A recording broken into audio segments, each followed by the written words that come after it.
Congratulations, OKC. It's a little tight there. It took 7 games, though. Smooth. It's time to talk some football. So, like, you look at this, like, on the calendar, the NBA's done. Baseball, a couple more months. We back. Oh, fam. Lofty 2025 expectations? Question mark. Maybe. Are we asking too much? Are we getting overly pumped? Is there any reason to believe that everybody out there... Yeah, there is. There's lots, actually. Lots of reasons to believe the 49ers could dominate next year. And let's talk about it. 49ers prediction of top 10 offense is already out there. Christian McCaffrey's role in 2025. That is the thing that's going to make all the difference in the world as to whether the 49ers succeed or not. You and I both know that. And in the back of our minds, we're thinking it's going to be okay. Oh, that moment like Halliburton went down and he's just screaming with pain. Those are those kind of moments, because if Halliburton stays in the game, he started off hot, maybe things don't actually end up like that. Halliburton, but the dude, what's that kid that came in for him? Dude was on fire, though. They didn't figure out a way to get him and Halliburton. But anyway, this is something we can actually parallel with what we got going on with CMC. He's got to stay up. Everything else around him works, but he's the catalyst. He's that igniter. He's the big spark plug. We got to have him. So, current abundance of positive energy, though, as we're putting on display on a daily basis regarding the 2025 Niners, it's kind of reminiscent of 2019. When I was trying to tell you, when you were telling me, Super Bowl Rob Bidos, calm it down, man. They got enough maturity to be Super Bowl champions yet, man. Come on, man. And in essence, I was kind of right, but I didn't think it was even going to get into that show. I thought it was about a year or so away. But San Francisco was a very young, up-and-coming contender, and the entire league knew it at that time, right? This year, they could very well have a defensive line that may be even more talented than that 2019 defensive line. And I know what you're saying. Ronbo, man, quit tripping. No, I'm not saying. You see, when you look at every last guy, what if Collins is what he looks like he may be and what he's predicted to be? They're still talking about him in Texas. I ain't even worried about C.J. West. Man, C.J. West, ooh, I love to watch him play. You put him next to Nick, and we got this new guy named Bryce. Man, I think if he could do anything like D Ford, who really wasn't with us the entire time, and if he stays healthy, fam, those are the comparisons I'm making across the line. I know Eric Armstead's a bad dude, but listen, as I say, what if Collins may be a little better? Those are the edges I'm talking about. Nick Bosa's going to be Nick Bosa. I mean, I'm stretching my neck out on a limb. They'd better be good. The offense, however, has some questions that will need to be answered in the days ahead. Certain stalwarts on the offense can definitely be relied upon. We know who they are. While a couple of newbies will have to prove they are worthy, and will they, Ricky Pearsall? You, my man, if you bring the goods, we're going to change your name to The Goods. Because you're the only question mark in my mind as far as that offense goes. JJ? No. George, please. CMC? Really? No. Brock? People going to stop talking about Brock this year, too. All those critics he's got out there talking trash constantly, everything he does. This is his year. So that's what I'm saying. There's only a couple of question marks on the offense. The offensive line, we don't know them yet. Not completely. We know who Pooney is. We know who Williams is. But what about the rest? Well, we don't, fam, Brindle supposedly had one of his better years last year. See, that in itself is scary, isn't it? Oh, man. Anyway, to the 49ers folks, we go to ruminate over veteran ESPN analysts projecting the Niners offense into the top 10. Also, will CMC's role be modified for both max impact, and preservation? Preservation, yeah, same. Oh, by the way, fam, Jalen Ramsey, wants to play on the West Coast. Everybody wants to play on the West Coast. He's already been out in Florida, so if he's just looking for warm temperatures, he's looking to come to the West Coast. Speculation is he'd like to go back to L.A., Rams, Chargers. But those people don't have any money. Trade for him? See, 49ers have 40-something million, which is really, it just blows my mind. If we didn't have so much dead cap, how much money would we have? My God. But, yeah. Personally, I don't want Jalen Ramsey. I really don't see it. I don't see the necessity of spending 27 mil. No, we're not. No. He did have a better year last year than usual, though. So that's a big no for me. I'd like to hear your opinion on that. Sport Track estimates 49er wide receiver Juwan Jennings. His market value is over $10 million, fam. Over $10 million. That's his market value right now. What do you think it's going to rise to if he has another one of them seasons like he had last year? 15 and a heartbeat. That's the minimum. With Debo gone and Ayuk injured, his role is going to get crazy to lead him to a possibly huge payday. The 49ers, are they going to sign him midseason? Are they going to find a way to keep him? Or are they just going to let him walk because the fact is we're about moneyed out? If Watkins or anybody else looks good, I don't think the 49ers are going to sign him. They're not going to re-sign him, I should say. Oh, come on, man. I love me some JJ, man. All right, family. ESPN analyst Mina recently shared her list of the top 10 NFL offenses heading into this season. On the Mina Kimes show, I was watching Mina place the Niners in her top 10 at number 8. Number 8, despite a sad, pathetic losing to the Rams twice, which hasn't been done. And when was the last time that happened? That's how bad last year was. 6-11 in 2024 due to way too many injuries. Kimes believes there's still plenty of talent in San Francisco's retooled roster as much as we do. And Mina's not. She used to be all over the Hawks. Anytime you say anything good about the 49ers, she backslap you with something the Hawks can do it, which is superior. Well, I don't know. She's a Hawks fan. That's fine. But now, Mina's becoming unbiased, I guess. Mina K noted they were the most injured team in football. Thank you, Mina. Point that out to all these stupid fools out there bothering me and everybody else in the 49er Empire. Hey, you guys, your window's closed. You suck. You're regressing. You're old. You get a... Shut the bleep up. Despite that, still finished top 10 in DVOA, 12th in EPA, 12th in success rate, tons of explosive plays. Hilariously done. There were third percentage of plays that went over 10 yards, third. Injuries. We need the people we got. I can't have CMC sitting on the sideline all year. I can't have Trent Williams sitting up, eating pizza after pizza, getting bigger and bigger, and suddenly coming back on the field looking like he's... God. And by the way, we've learned about signing contracts, so. You notice the 49ers did not drag ass this year, signing people all late and taking their time and everything? No. This is why I'm worried about Juwan Jennings. They would have signed him by now. Well, let's wait and see. Mina went on to praise GK, emphasizing how vital he is to Coach Shanahan's offense. We all know this. Mina K broke down GK's elite production with the evidence. She was just out there shouting out of emotions. The lady put out the numbers. George Kittle, amongst all pass catchers last year, was first in yards per target. First, number 1. Over a quarter of his catches went for 20 yards or more. By the way, GK, as even as bad as things were last year, was still a standout. By comparison, the next tight end on the list in yards per target was rookie Brock Bowers of the Vegas Raiders, ranked all the way down at number 31. Mina was just pouring it on. I had a quote on Mina, by the way. She goes on to say, Kittle was 4th league-wide in yards per route.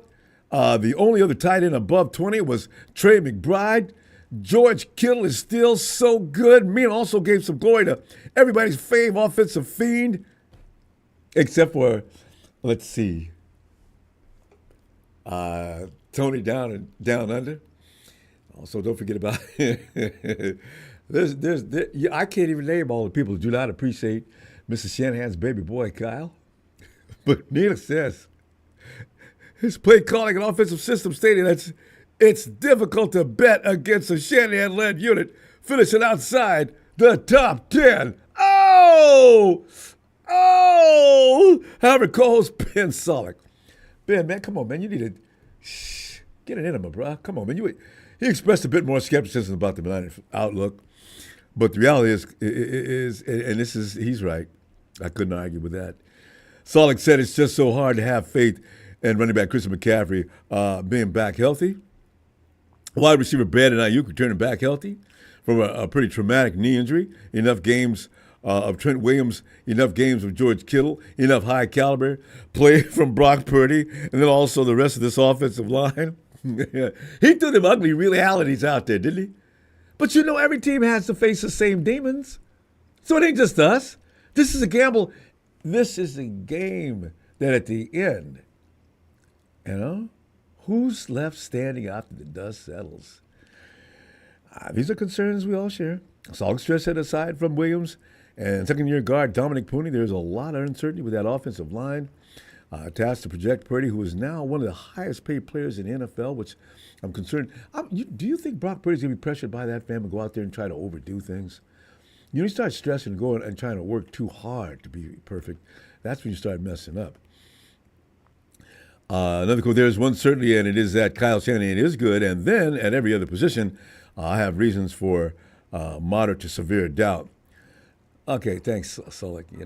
Next time I see you on the screen, I'll know to turn the channel. To summarize, we all know the Niners' offensive success hinges heavily on Ayuk returning to form. Of course it does, right? With training camp on the horizon, the health and performance of stars like Ayuk, Kittle, McCaffrey, and Purdy, that's going to determine whether the Niners can live up to Keim's top 10 expectations to begin with. We all know that. See, spotlight the player who ignites the offensive and makes everybody's job easier and more effective. I'm talking about, yes, that boy that comes out of the McCaffrey family. His role. When healthy, CMC has traditionally been one of the most exciting players in the NFL. Nobody's going to argue with you about that. Year before last, he added the OP of the Year trophy to his collection of accolades. This dude is a beast. He's a monster. He has to be contained. Kyle has to learn it. He's going to have to, you know what? When CMC comes extra silent, they just snap a pair of cuffs on him and have it chained up to something. Because no, don't do that. He might chew his hand off just to get back in the game. Last season, the dude did nothing to mirror his 2023-2024 season. 2,023 total yards, 21 TDs. The man was a machine. CMC totaled only 348 scrimmage yards and not a touchdown won in 2024. Now fully healthy heading into training camp, CMC has been a full participant throughout Niners offseason program, out there leading people.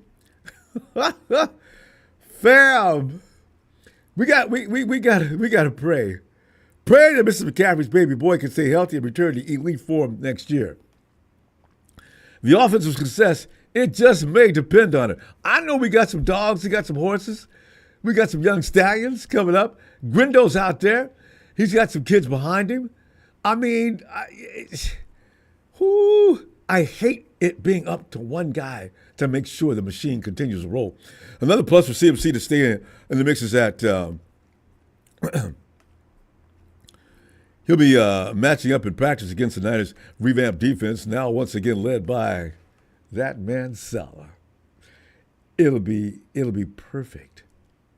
CMC in camp going against a new-look defense loaded with rookies, with the job for him and being Robert Salah. Iron sharpening iron. You know something, fam? That's been the case in the past. You notice when Salah left, the offense did fall off a little bit. See, Robert takes practice serious. I know at the end of sessions, Shannon probably comes and says, "Good job out there today, Robert." Yeah, thank you, coach. And Robert's like, because they probably had the 49ers their ass on many a days during the week when they were working out. But that means the 49ers rarely see a defense that looks more ferocious than Roberts. I'm adding that into what happens with 49ers on a daily basis. Still, it's worrisome though, wondering how Shanahan plans to use CMC in 2025. We're all asking the same question. How much will the 49ers rely on McCaffrey? After a year of frustrating injuries, will Shanahan continue to give him a heavy workload? That is really a realistic question, which makes no sense, right? Kyle! Stop! You're the boss. You gotta make it. I mean, he's got to take a more balanced approach, possibly involving second-year back Isaac Rindo a little more often. Isaac's already proved he can do a lot with Shanahan, what CMC can do. But you just call it CMC light for now. Because he can go out and make catches. He can run off the tackles, and I'd rather have him do it anyway. He's a little bigger. It's not rocket. We already got rid of the rocket science, didn't we? Shanahan goes on record publicly emphasizing the need to protect McCaffrey from himself and his refusal to take plays off. I'm tired of that, Kyle. You're in charge, Kyle. You should not have to beg him every time he runs out on the field. And I told him not to. I'm charging him a couple of dollars. Just not a lot, but just say, all right, Kristen, good play. That's $10, though. All right? Now listen, you and me are on the same team. I need for you to let me run things. Don't just, damn it. Don't get pissed off. Just talk to him nicely. Christian knows better. He's just getting away with things. He's already heard about how he's going to have to scale back his workload anyway. And what did he say about that matter? Christian, quote, I don't think about that. My job is to put my body in the best position it can go out there and be me. Everything else, it's a lot of noise, and sometimes there's a lot of different things going on. My job is just to go 100% every play and continue to get better. I just try to focus on that. Christian, man, boy, I tell you what, hey, they already got a guy that's out there hired to keep Robert Saleh off the field. Christian, you could be next, man. Come on, man. We got 17 weeks we need for you to get through. And then a playoff situation. Pacing, Christian, pacing. Let somebody else do a little work. As a matter of fact, I want to see you out more passing routes this year anyway. With Debo now in Washington, BA returning from ACL and MCL injuries, CMC and GK are most likely to be taking a higher load of the work anyway. Frightening, isn't it? Fam, what we gonna do? And tell me about you, that boy, Jalen Ramsey. And the 49ers going to drag ass and wait until next season, which means they're not going to sign Jennings. And what in the world to do with CMC? Smooth, I know you're ready for all this, man. Get in there, Smooth. What's up, sucker free? Smooth, man. I'm telling you, man. I'm projecting into the future, which we probably shouldn't do because it ain't going to do but worry us to death. But what are you thinking, fam? Okay, before I start, let me apologize to you and the faithful. I made a mistake when I was talking about Connor Colby, the guard. Yeah. I said he came out of Missouri. My bad. I was all over the place. He's out of Iowa. So I just want to clear that up. I always tell you, if I make a mistake, I come back and clear it up. So I just want to clear that up. You know, but you know everything else. So one more thing. Okay. One more thing. There's another sleeper nobody should even sleep on. And he's 5'10", 193 pounds out of Cincinnati. The Niners have him on his squad. Connor. And his name is, remember this name, Derek Canteen. Remember that name. Derek Canteen. Remember I told you so when you start balling out. Yeah. Hey, when did we remember that name. When did we pick him up? The free agent, undrafted. So remember that name. All right. Out of Cincinnati, because I was contact with my boy Travis Skipma, which is Sports San Francisco 49ers. When he's not busy, we always touch on things, and he be letting me know stuff. So he told me, he said, Lee, he said, whatever podcast we on, the 49ers podcast mentioned Derek Canteen, so I had to look up and study him. So yeah, bro. What's his position? Bad boy. What's he playing? And he's not talking about because everybody's talking about Green and Lenore and yeah, but yeah. Well, hey, he's a defensive back then. Okay. Oh yeah. 5'10", 193 pounds. Check him out. Good size. Yeah. Yeah, I got inside information from Travis Skipma, which covers 49 stuff. So when he's not busy, me and him contact one another. He be giving me info. Love it. So yeah, Derek Canteen. All right. That old fab. Yeah. Oh yeah, another thing. I didn't mean to cut you off and be disrespectful. The last show, you tried to get in there. See, I hear things. You tried to mention Mustafa, and I kept talking about the receivers. But yeah, Mustafa, he's back on track, and Detroit versus everybody. He's going to avoid the pup list. So look at him and bounce back strong. I'm sorry, Steve. Wait, repeat that again, fam. I said Mustafa. Yeah. Last show you mentioned that, but I kept talking about. So I I got that part. But what'd you say? Okay, yeah, but Mustafa, yeah, he's on track, and look for him to start sooner than expected, and he's going to avoid the pup list. So remember, I told you that. Oh, that's what's getting ready to ask you. What week do you predict? Because I'm thinking he's already running sprints. You know, once you come with ACLs, MCLs, mostly they want you to run straight before you start cutting. He's cutting. He's already cutting and jumping and everything. So look at him. Hey, he probably be back earlier than you think in the season. Yeah, smooth. The dude is squatting. See, what is 3 plates? Oh yeah. He's squatting. Not only he's squatting, extremely heavyweight. I know. Travis Sigma, he's there covering them, and he contacted me, and I watched the video of him, and he sent me one, and yeah, he's cutting and doing everything you're supposed to do. But you know now, with the science and medicine and everything, people can come back faster than they used to back in the 90s. He ain't even wrapping that knee. No brace on it. So, squat, deep squats, too, not that cheat squat. I said, what? Right. And Jalen Ramsey, if the 49ers really want to put pressure on opposing offenses, they really serious about winning the Super Bowl, go on and sign Ramsey or Justin Simmons. Justin Simmons, he'll cost us. Justin Simmons is looking for a 2-year deal, 10 to 14 million. Jalen Ramsey has a 25 million contract money he due. But the Niners have 47 million. They can do it. So if they really want to beef up and strengthen that defense and shut people down, go on and sign one of them boys. One of them at least. For real. I'm all about that. I don't care how nobody feel about Jalen Ramsey, but you really want to win. You really want to win the Super Bowl. Then you might want to get Jalen Ramsey. It's going to be in our home stadium. Go on and make that move before you end up going to the Rams or the Chargers, because he's going to play on the West Coast regardless. Yeah, he does. You know what? There's only 3 teams on the West Coast. Question: Niners, Chargers, and Rams. Go ahead. Question is, now, I think Dolphins are going to let him walk at some point. Do you gamble and wait on that? I think for Jalen Ramsey, he's going to be signed before August. But Simmons is waiting. He's just waiting because he's 31 years old. They're both 31, 6'2", 215. But Simmons, he was drafted by Denver. Then finished up with Atlanta. But I'm saying you can go either way. But Simmons, he's going to wait till somebody have an injury, then they're going to end up signing him. So he don't need the money.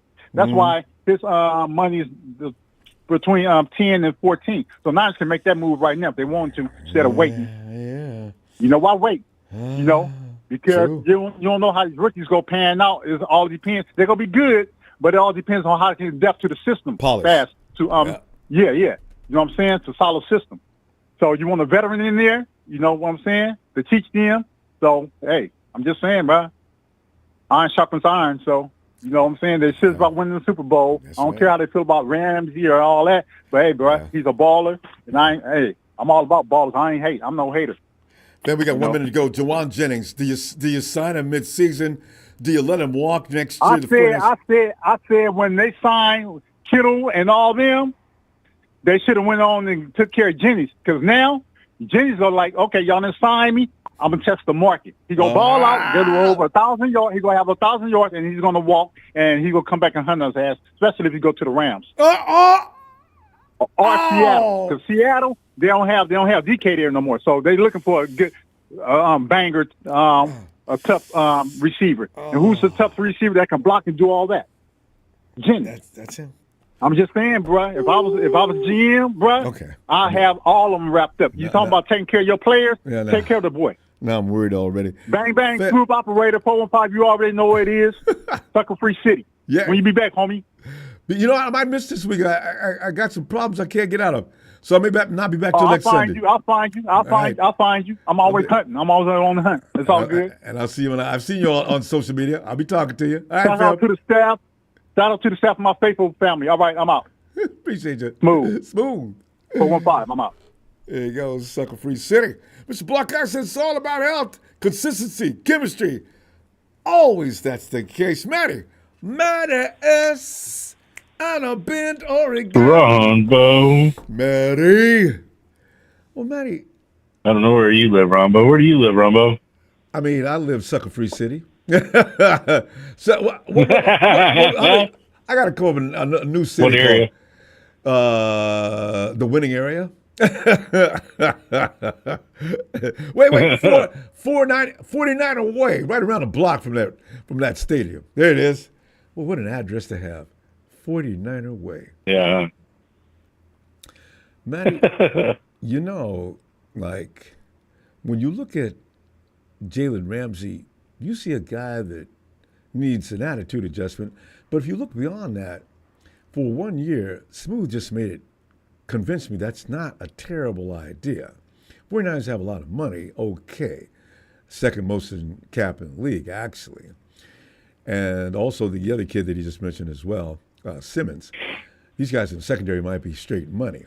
But JJ, I'm concerned if the 49ers don't sign him now, he walks next year and tests the mark.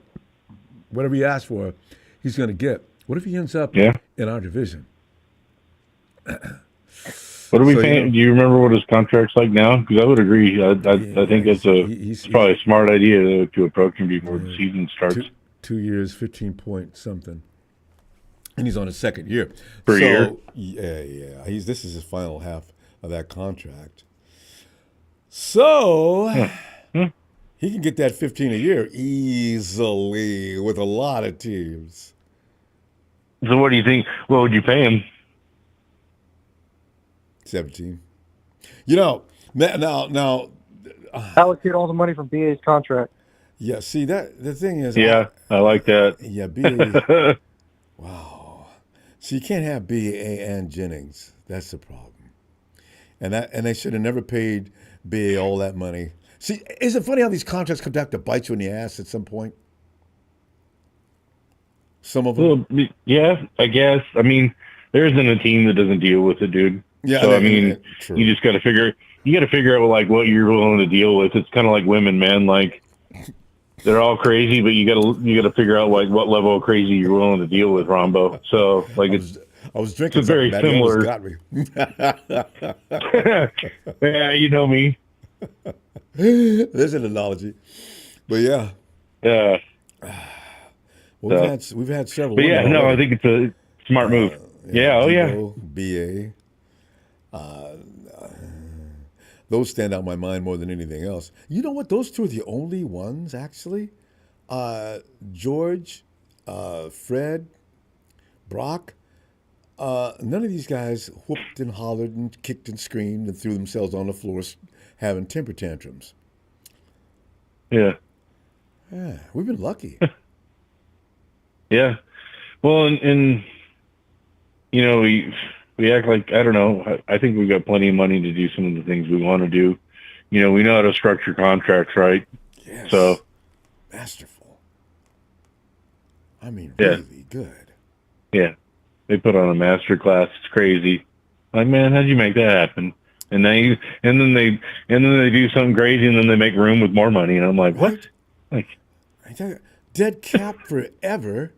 And I said, oh my God, we're going to go into the season with a deficit. We're going to have to pay the tax penalty. I mean, what are we going to do here? And they end up with more money than everybody.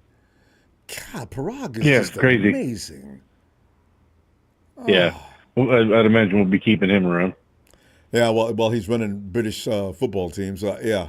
No, he's still got time to come and make deals with 49ers. Brock, you are a master. God, you guy's a Jedi of Jedis. Whew. So anyway. Oh yeah. But yeah, no, we need to pay Jennings, and we need to just. I'm tired of being mad at Ayuk. Like I kind of want to make up and like just hope that he's got because I know what he's capable of. So. Yes. I think everybody's got a down year. Like it was just kind of a shit year for the whole team. So I'm just going to kind of make it a wash. Yeah. And I'd imagine he'll come back and tear it up pretty good. It might take him a few games, but because if Mustafa looks like you have a dual threat there. Yeah. Well, yeah. Oh yeah. And what if Pearsall really does come off as a badass? See now. Yeah, triple threat. I actually do contemplate trading BA because I already know Jawan Jennings and Ricky and George and this kid Watkins, and it helped save me some money. Yeah. Nothing personal. Yeah. No, nothing. Wow. Well, we'll see. Yeah. That's something to think about, isn't it? I don't want to get nasty about BA, but maybe he comes back at full strength. I don't know. I'm starting to think like Big Show. It's all a business. Don't take it. Don't take. It was these a knee, guys too right? close. It was ripped. Did you see? You saw the hit, right? Oh, that looked like he didn't. He Yeah. went, it looks like it went all the way. Oh my God! I got a chill. Like oh. Oof. Yeah. Oh. Ooh. So yeah. He'll be back though, man. Like I bet he's already. I don't know why. Yeah, I was about to say I don't know why he's not already ready. Well, he's got enough around him to make it happen. Like he's had that surgery forever ago at this point. Yeah, the doctors are probably saying it's ready, but it's not quite ready. When you got that much. Yeah, but how many days do we have until the season starts? Well, that was a good point. Yeah. Yeah, there's a pretty good decent amount of time left. Maybe. Yeah. I mean, he's not going to play any preseason, but no, him and Mustafa are definitely amazing. Because BA was trotting around on the field the other day when I saw that clip, and Mustafa's. You know what I'm saying? Doing heavy, not lightweight reps for just to build strength. He's lifting like you would if nothing was wrong. So yeah, dude, it's crazy. He wants to play. I think we get a lot more to look forward to than we really realize. Like especially, like Mr. Block guy said, stay healthy. That's obviously critical. Hungry. Yeah, consistency. Yep. He's right. So I would say that is correct, sir. Well rested. Yeah, I'm excited. What the NFL does not want is a well-rested 49ers team. What happened last time the 49ers had a lot of rest? Correct. Yeah. Let's go! Well, the start was Seattle, in Seattle. That's crazy. I can't remember when. But it's crazy to close on the same at home with them. You'd have to Google that. I don't remember any such thing either. No. Well, man, they got the bookends. I kind of like it, though. Seems like the Rams. No, we usually play them second or third, never first. Well, we're going to find out, Matty. Yeah. Matty, we're going to go, and I'm going to see you probably next week. It looks like I'm going to have to get torn up this week. Next weekend. It's going to be try to be back Friday. Even that for the first time in a long time looks like not doable. But Sunday is for sure. Looking a little grandma. Yeah. But we'll make up for it Sunday, and we'll probably have a lot more going on between now and next Sunday. All right. That's the thing. We'll have so much extra to talk about between here and there. So, I look forward to it, my friend. All right. Looking forward to talking to you, Matt. Have a great night, fam. You too, buddy. Matt T. Mr. Block Ice goes on to say, so what, in your opinion, on our D rank coming up season? Mr. Block Ice, can I just have week 1? And I'll guarantee I will not hesitate after that to give that answer. Because I want to see how these pieces fit together.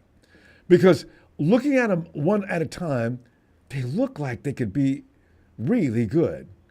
So let's see. Oh, God. That was it. 49er Motley worked for medals. Motley did float in the air, too. After he got one, not interested in a busy his 49er Motley. Hey, you know what? I got straight down on yesterday. He worked for Kung Fu. And, what was that dog's name? Have you told me the dog's name? Because Motley's name is easy to remember because it's a fun name. But, But it's out there doing like BA and Debo. Hey, I ain't playing no more unless I get paid. Oh, God. Oh, God. Don't. I'll never go through that again.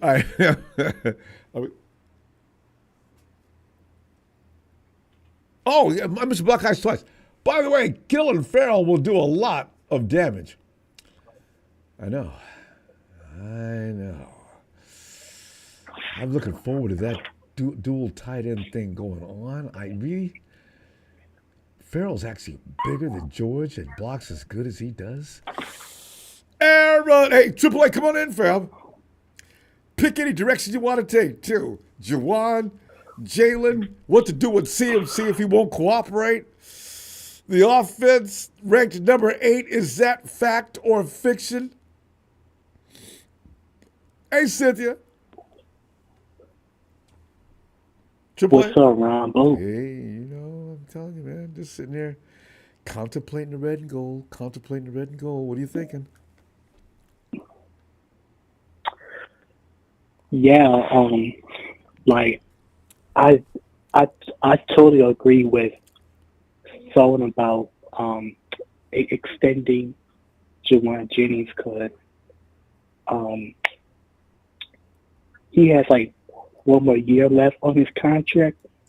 So, Yeah. and I mean, which he will, if he goes out there and balls out, I mean, man, he's only going to get expensive. Tell you. And that is going to be a minimum 15. Minimum. Per year. Yeah.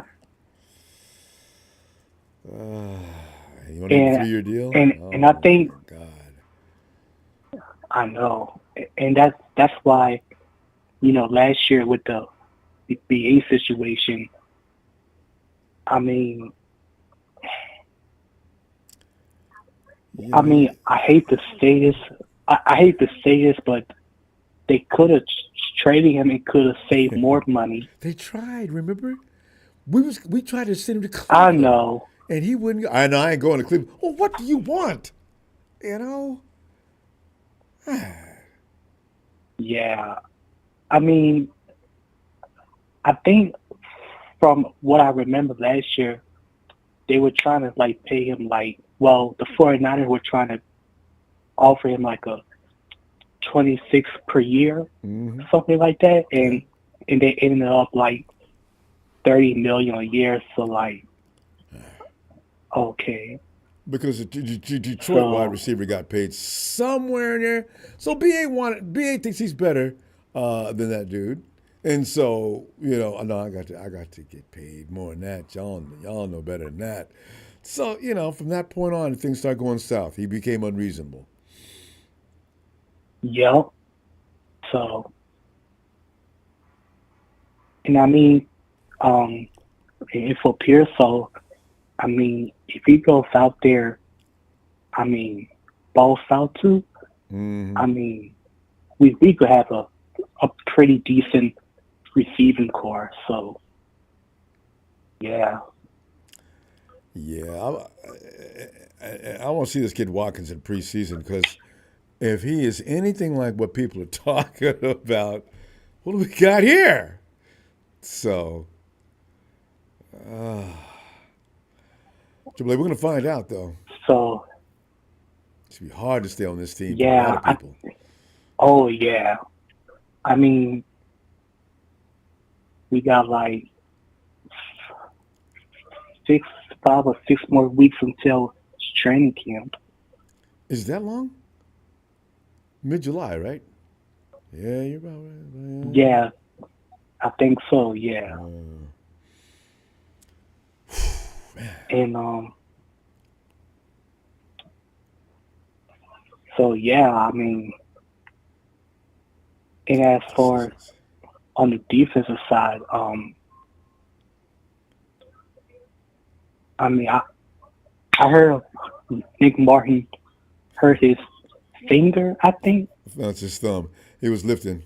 Probably had the bar in some kind of position where, your thumb is amazing how much your thumb stresses out during a lifting session.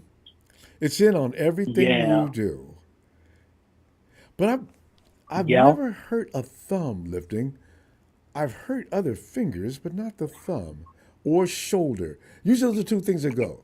You're lifting, and all you need to do is one way or the other, you tweak that muscle, strain. Now it's going to be hurting for another month. But a thumb, I can't imagine what he did. But it's not serious. He'll be all right for training camp. So. Oh yeah, he should be fine. And I think for the safety position, someone mentioned about Justin Simmons. Yeah. Simmons didn't look like Justin Simmons last season, though. We'll let Tony chime in on that if we can get him in here today. But Simmons is leaving Atlanta because he wasn't doing nothing. So I don't like to pick up on people who failed from wherever they were to come over to fail with us.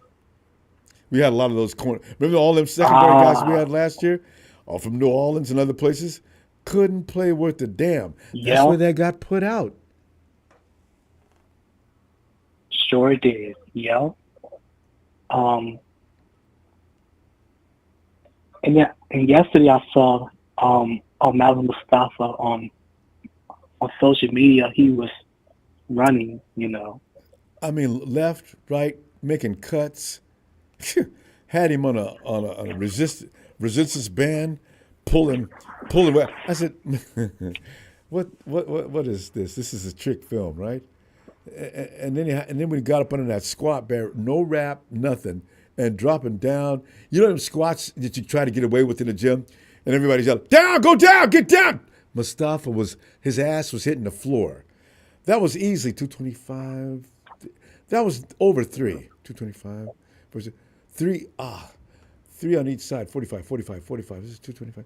Mustafa was near 300 pounds, dropping down to the floor, coming back up. That's a strong dude.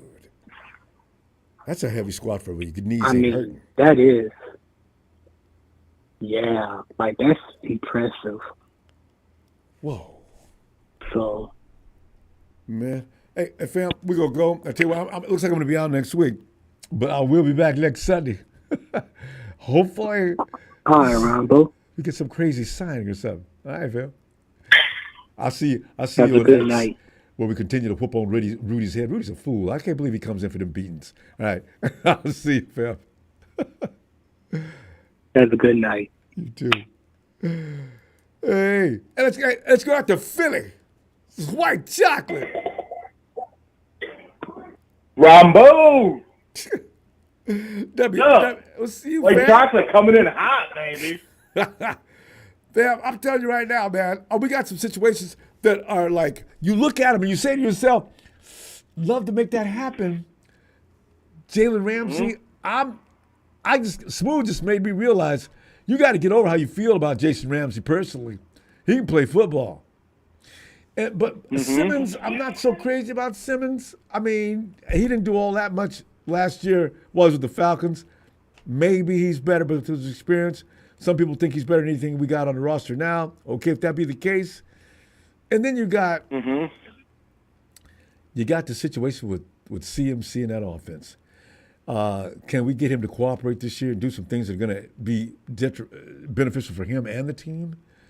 And by the way, the 49ers offense is looked upon by Mina as number 8 as far as productivity, prediction right now.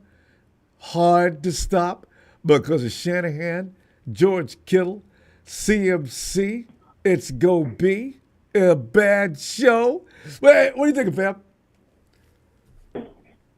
All right, well, Ronbo, just to take that from the top, about Ramsey, Ronbo, I think they should take a swing at him. I really do. I think it would be reminiscent of getting Unc Sherman in 2018. Oh, you know what I mean? You get a veteran guy who's obviously he's a little bit older, but we're trying to get that ring. Ronbo, when he's on, he's elite. You know what I mean? And he's a veteran presence. He can come in and coach guys like Renardo. Kids can learn from him. No. Exactly. I think the theme of the night, iron sharpened iron. You know what I mean? Yes. And you know what, Ronbo? I just want to point this out. Dr. Dick would be hungry to play the Lambs twice a year. You know what I mean? Well, he actually pleaded for them to let him go. So he might be sympathetic toward him. Remember, he just wanted to get the hell up out of L.A. And they obliged him. Mm-hmm. Yeah. No, I just think that's the guy you kick the tires on. You know, I don't know the contract. He's up 27. I'm Jalen. I'd say Jalen. You know, I got a problem with that salary. And if Jalen says something like, "Well, we can do something about that." Okay, now we can talk. Mm-hmm. Well, so Ronbo, I'm not too in touch, but I feel like if they have to end up cutting him, right? Wouldn't that change it a little bit? You know what I mean? See, that's what I'm thinking. Like, look at Jair. Look at Jair, Ronbo. He just went for peanuts. Did you see that? He went 4 years, up to 6. I didn't see it. Prove it. Oh, Jair got to the Ravens, already. and like 1 year, $6 million. Like tops is 6 though. It's 4. Until he can prove otherwise. He's got to stay on the field. Well, Jalen, Ramsey's he's been out. Maybe the same conversation with him. Well, Jalen might get cut. I'm wondering. I don't know. If he gets cut, I think that puts a new paint job on the whole contract thing. You know what I mean? So, that's what I'm saying. But now you got the highest bidder. Yeah. You know, and who'd pay more for Jalen? But Jalen doesn't want to be just anywhere, so maybe not. Yeah. I mean, the other thing I'll say too is, though, I don't think it would be a crazy number if it got to like a bidding war, just because I feel like, you know, he's been kind of on the market for a little bit now, and you know what I mean. So it's not like some team sold the farm for him or something. You know what I mean? So no, I do. I don't know. It'll be interesting. Jay was crying most of last year. Him and Cheetah, they was both whining and crying. So you know, he might be able. I don't know what you could get for if Jalen gets paid all he's supposed to get paid. He has no reason to think that he should get paid a fortune from any other team after he leaves. But he is a guy that's got an ego, and I'm Jalen Ramsey. Yeah, I don't pay for less than like $30 million. Okay, Jalen, you know, okay, man, I'll call you back later. God dang. Yeah.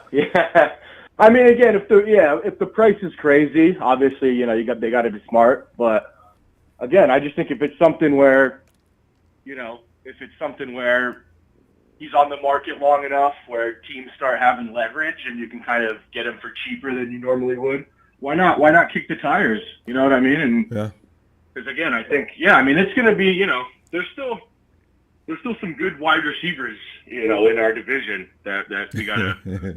You talk about Puka and Devontae. I know. Boy, Rudy thinks it's going to be a bloodbath. I said, man, you know, you just don't understand, do you? He never will understand. Yeah. I mean, but anyway, what, Ronbo, I know, you know what, one other thing I wanted to come in real quick, too, with, so I'm in agreement on the defense, right? I mean, Ronbo, I think that's going to be one of the most improved units in all of football. I said that in another call. I agree. But, you know, the offense, a little bit worried, not worried, but there's some questions there. Yes. Yeah. I think there's some questions there. And you know what, real quick, too, I know you guys were just talking about Ayuk. Here's the thing, Ramba.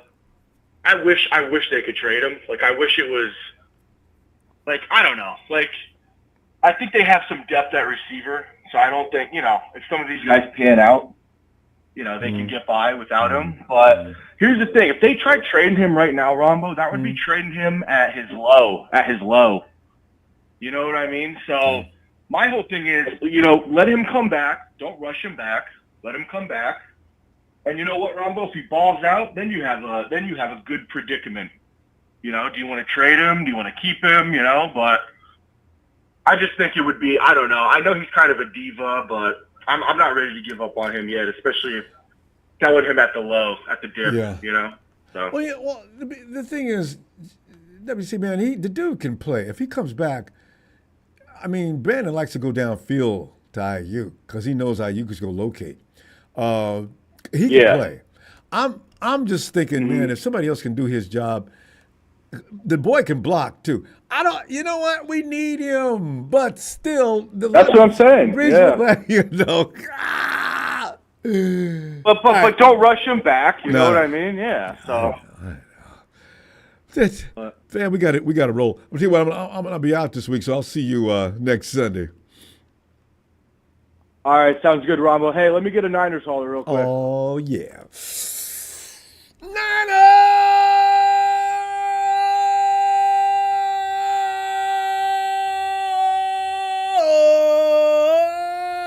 White talk about Philly. Wow, that was immaculate, Ronbo. Hey, bang, bang. Love you. Love the platform. White chocolate out, man. Thanks, Talk to you man. soon. Looking forward to it. Night, fam. Hey, yo, Dante. Ronbo! You scared me, Dante. I wasn't even ready for that. Catch somebody loud as me. I'm loving it. Dante, how you doing, man? How you doing, man? Look, man, I love you, man. Oh, thanks, fam. I love you back, too. Man, you know what? We're sitting there looking at some of the situation we got because all of us expect something better than last year, right? And that ain't going to be hard to do because we was bad last year. So, just a little bit better this year will be easy to do. So, but we got a few question marks. Jalen Ramsey's out there. I'm looking at. Yeah. I was saying Jalen Ramsey's out there. And also, you got the situation with Simmons is out there at safety. I don't know. But, we need to trust the people we got. So, I don't know how you feel about that. Also, Mina Kimes, who loves the Seahawks, up and said the 49ers are number 8 on my list of productive NFC offenses. Kyle Shanahan and George Kittle is one of my biggest reasons why. Yeah, word? Go ahead, Mina, chat it up, So, is that true? And can Shanahan deal with CMC and make him behave, take his rest, and be more effective in Week 17? Dante, what up, bruh? Talk about it. Okay. First of all, we're winning the division this year. Yes. We're coming out of the West. We'll be going to the playoffs as division winners. That's the first of all. Right. Next year, we're winning the Super Bowl. We're not winning the Super Bowl this year, but next year we're winning the Super Bowl. You remind me of me talking like that. Because you're going to get arguments. People going to say, oh, man, Ronbo, we going to the Super Bowl. Wait a minute. We got to wait. Let's see what we got here. That's me all the time, though. But go ahead. I understand that, but you got to pump your brakes just a little bit, and not a lot, but just a little bit, just enough for us to get another draft, a draft round in a guy in the house.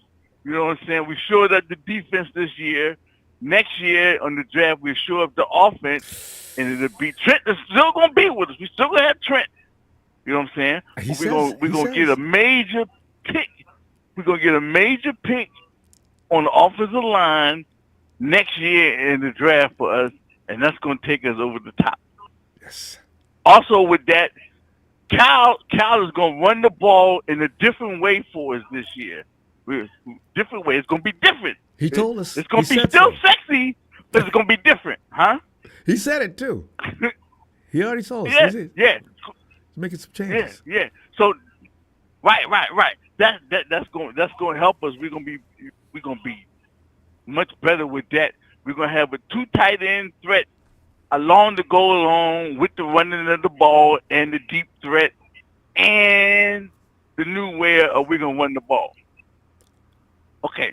On top of that, because Cal has to reinvent his offense now because we ain't got no more poo-poo. What's his name? Debo. We ain't got no more Debo. You call him poo-poo. Debo gone. We don't have Booty boy. Pretty much. We don't have no boys. So everybody gonna be able to beat their one-on-one coverage. We're just gonna be a short from 10 to 15 yards to deep as far as our receivers go. So they're gonna be able to break and go deep and do what we got to do as far as that's concerned. Before I say anything else, I want to get a shout out to Smooth. I want to let Smooth know I love him and my heart go out to him. And I'm a big fan. There you go, Smooth. Everybody loves you, bruh. Everybody loves some smooth. Yeah. Live in that sucker-free area. Yeah, none of this, exactly. And also, even if our defensive coordinator, if my man leave this year, we still got a backup defensive coordinator for the next year that's going to take us over the hump Gus to Bradley. make so we win the big dance and everything is smoking. This has been the best offseason the 49ers have had in many, many years. And I've been a 49er fan all my life. Yes. And I love the way they handle the contract situation. Now, JJ, we can wait till near the end of the year to pay JJ, but we can't wait no longer than that. It's got to be, it's got to be. Man. Fam, can you see him yeah. leave? And I can't even imagine that. This dude has become a 49er through and through. I don't want to see him putting on no other shirt. You know what I'm saying? I totally agree. I can't see him leaving.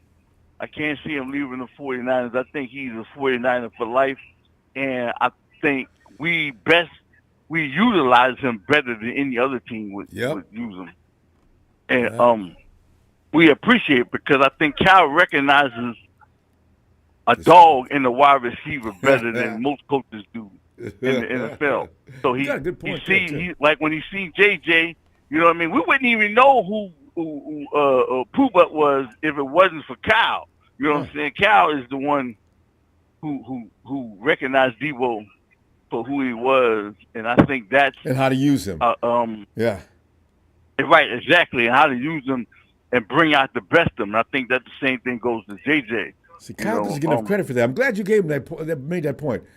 Kyle gets beat up for every last mistake the team makes, but rarely do you see anybody say anything good about all the great things he does otherwise. Exactly, and I think Kyle is one or two of the best coaches in the NFL. There's only maybe 2 or 3 coaches in the NFL I might give a better shout out other than for Kyle. Kyle is efficient, and you do not want to go back to the old days when we had them old clowns and you know the Singletary days and all. We don't want to go back to none of that. You know what I'm saying? We want to keep Kyle in the house. We want to put him on edge though. We want to put him on notice. We do want to do that, but that's not for him to so we can fire him. We just want him to know that we're watching what he's doing and he needs to do better. That's because he's capable of doing better. He is, but you know. Yes, exactly. They took a lot off his plate this year, so he should be able to focus on that offense. But Dante, we got to go, fam. Always always make great points. You never fail. I mean, see you Sunday. Most definitely. All right. Absolutely, Ronbo. I love you, appreciate you, and shout out to Getting Smooth, and we'll holler at you, man. Can't wait. All right, fam. All right. But Mr. Block-Eye says, okay, fam, what do you think of our coaching staff?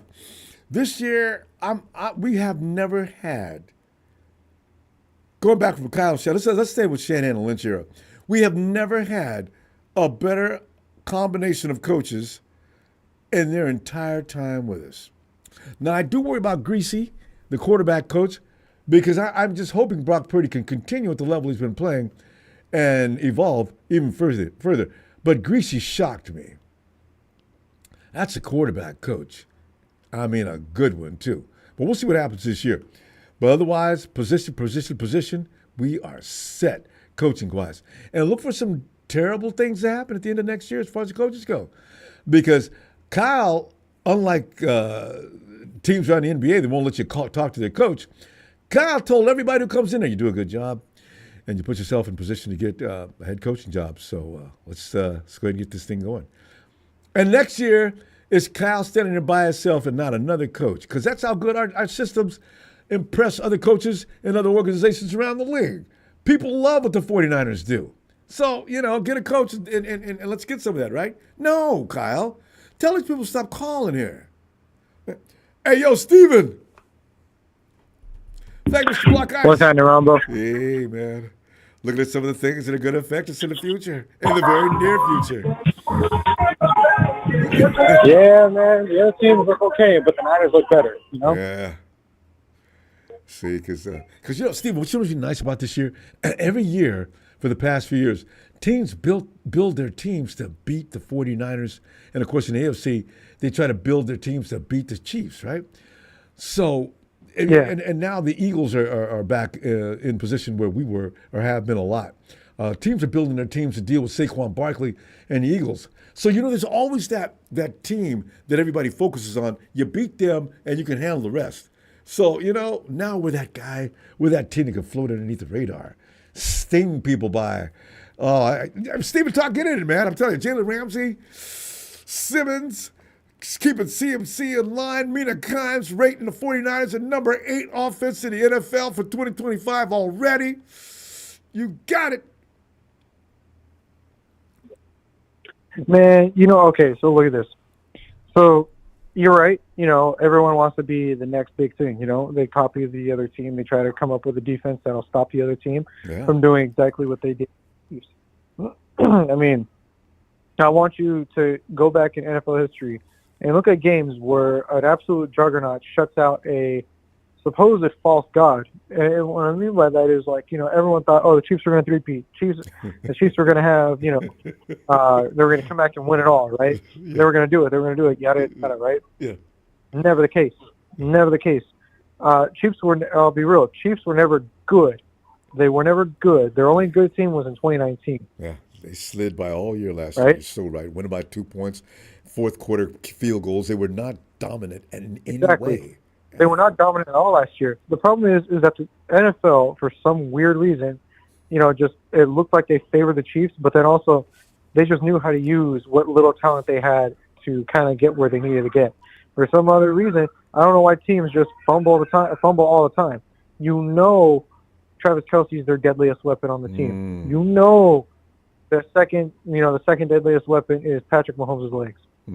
Yet figured out a way to kind of really formulate enough to stop them. I mean, the Niners had it last year, well, not last year, but the year before in the Super Bowl when Greg Graham was shutting down Travis Kelce. But then for some magical reason, everyone forgot about that. But except Philly was able to put that down on lock. They said, you know what? Travis Kelce, they're going to have to figure out who to use next, and then they shut down Xavier Worthy because they knew the moment was too big for him. So it's like they put good coverage on him, enough to make him, kind of doubt himself. And then when it came down to Patrick Mahomes using his legs, you had that nasty front four that they had to, kind of lined up on the line of scrimmage. You know what I mean? So again, if you shut out two pieces of the Chiefs, that's it. They're a 1-2 kind of machine, 1-2, 1-2, 1-2, and that's how they got by. And Xavier wasn't quite ready last year, so just taking out Travis is pretty much all you had to need, and put heavy pressure on Patrick. I've never seen Patrick under so much siege. I mean, he was in trouble. I mean, his face looked like he was beat. I was loving it. I didn't believe it, but I was loving it. God. I believe it, Ronbo. I mean, hell, we were doing the same thing when we were in the Super Bowl. The problem is that once Dre Greenlaw went down, we had no answer anymore. That's it. And I think the Niners kind of realized, hey, we can't just rely on one player anymore. We need a whole team. You know what I mean? You can't just put your faith on one person and hope to God that, okay, if everything, all else fails, at least we still have this one guy. Unfortunately, all else failed, and that one guy went down, and it changed the entire momentum. Like, we were running right through the defense, and for some strange reason, we stopped doing that, abandoned it completely, and just went straight to passing. So, to me, man, I mean, are we the team to beat? No, but are we the team to watch? Absolutely. Why? Because we look better, or we are better, and on top of that, I mean, hell, we had no one's talking about how good our draft was this year, especially in the undrafted free agency as well. Well, a couple of writers have come out to say good things recently. They didn't say anything that night, though. We got D's, C minuses, and D's that night, and now writers are coming out. So I saw a couple of A's already. So I'm saying, oh, you guys didn't say nothing before. Yeah, no. To me, I knew. See, here's the thing. I was a little questionable. I didn't want to say it was a bad draft, but then when I started seeing other players, that I was like, okay, yeah, nah, this is definitely it. Honestly, Ronbo, it's better than the last, I want to say, 7 draft classes we've had. I mean, we picked 'Cause up last Kittle, year we was picked pretty up good. Warner. But this year, Bang, bang, Lions gang. Yeah, the Lions suck, bro. Get out of here. man, he But- don't know yet. He'll find out soon though. And Lions, boy, lost 2 of the best coaches in the league. I They look lost forward everything. to it. So it's like bang, bang, Lions gang. Yeah, okay, whatever, Don, bro. you're in You trouble, can keep boy. that. I've always said, man, that's got to be, I'll be real, that's got to be the dumbest thing the 49ers have come up with was bang, bang, Niner gang. Because it makes no sense. It makes no sense. Dude, that rapper that sits out there all E4, the time. yeah, man, every time I say, bro, every time I hear it, I feel like the Niners lose some type of energy about them. I mean, really, it's a silly thing. I know the faithful love it. You know, it is what it is. Yeah. But I mean, when the whole league is laughing at us for that, come on now. Well, you know what? But slogans. The 49ers got to go out there and take care of business. Slogans be damned. Because now it just there's no excuses out there. You got a lot of young, hungry players, which always makes a difference. And you got veterans on there. This is the perfect blend of veteran leadership and I was youngsters. just about to say that. Yeah. We have the perfect blend of young talent and veteran talent. And on top of that, too, we've got enough money to pick up any veteran player that's already in the league Who you that's like? worth a damn. Who you like? And would I want to recruit Jalen Ramsey? Probably not, just because he himself is drama. And we're trying to get rid of all that and just focus on the game at hand. And each game and each play at a time, just focus on that and win every day, and then worry about the playoffs. Really crank it up in the playoffs, and then the Super Bowl. Just go all out. Do what you got to do. Leave it all on the field once you get up to the big one, man. Because I don't think if we lose another one with this team, Ronbo, I think that's it. That's it. We're done. Yeah, That is we it. cannot go back to Super Bowl We have another 3 losing times. season. Please. Yeah, no, that's it, bro. Like there will never be another chance the Niners will have that momentum to go into the Super Bowl like that. Oh. That's it. We become the West Coast Bills. Oh! Steve, I wouldn't even say the West Coast Bills. We'd probably be up there with the Cowboys. The Bills went 0-4-4. I mean, 4 Super Bowls. You were there 4 times. You lost. Oh, that's scary. Steve, we got to go, though. I tell you what, next Sunday, let's do this again. There's going to be all kind of stuff going on between now and next Sunday. It just takes the 49ers a few days before something crazy happens.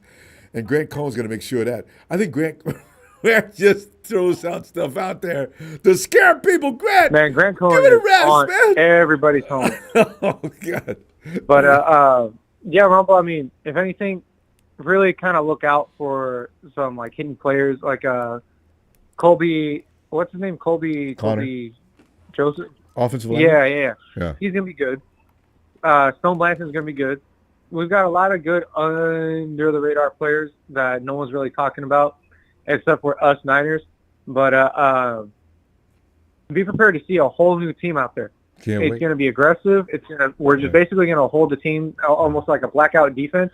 All right. Just like how the little brother tries to rush the older brother, and the older brother's got his hand out, Right, that kind of thing. So it's going to be nice. Looking forward to it. All right, Steven. I'll see you next Sunday, fam. Appreciate you, Steve. I'll see you next Sunday, Ronbo. All right. Have a good night. You too, fam. I just realized the 49 Brian, he's at the Metallica concert? Brian! I gotta call in. Hey, Eric. Hello. Eric, we talk around you about having to see you on the first week of the season, but you really don't have a lot to say about that, or do you?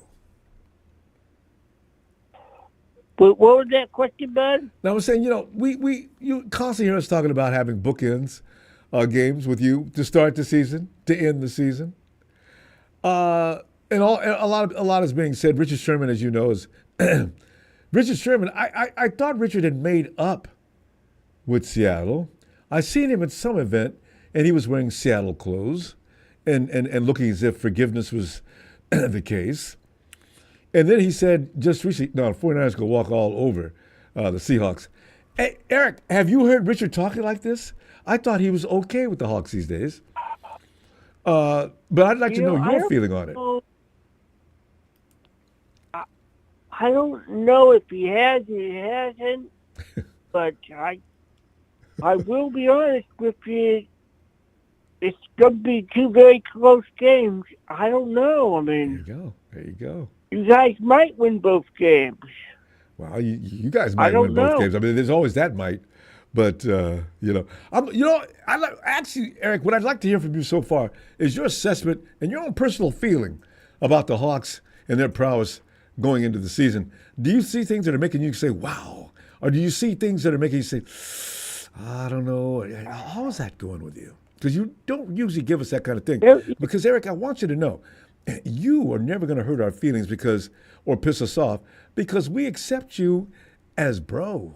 And so, therefore, unlike some of these Rams fans running around impolite and rude like the mama didn't raise them right, you aren't in that book. We'll listen to you no matter what you say and not to worry, all right? So what are you thinking, really? Wait, what was that question? I'm thinking, what do you think about your team, the Hawks, going into the season, and how many games you guys think you're going to win? You got that kind of potential. What do you think's happening? Well, we might win 10+ games this year. All right, that's serious. 19 games, I hope.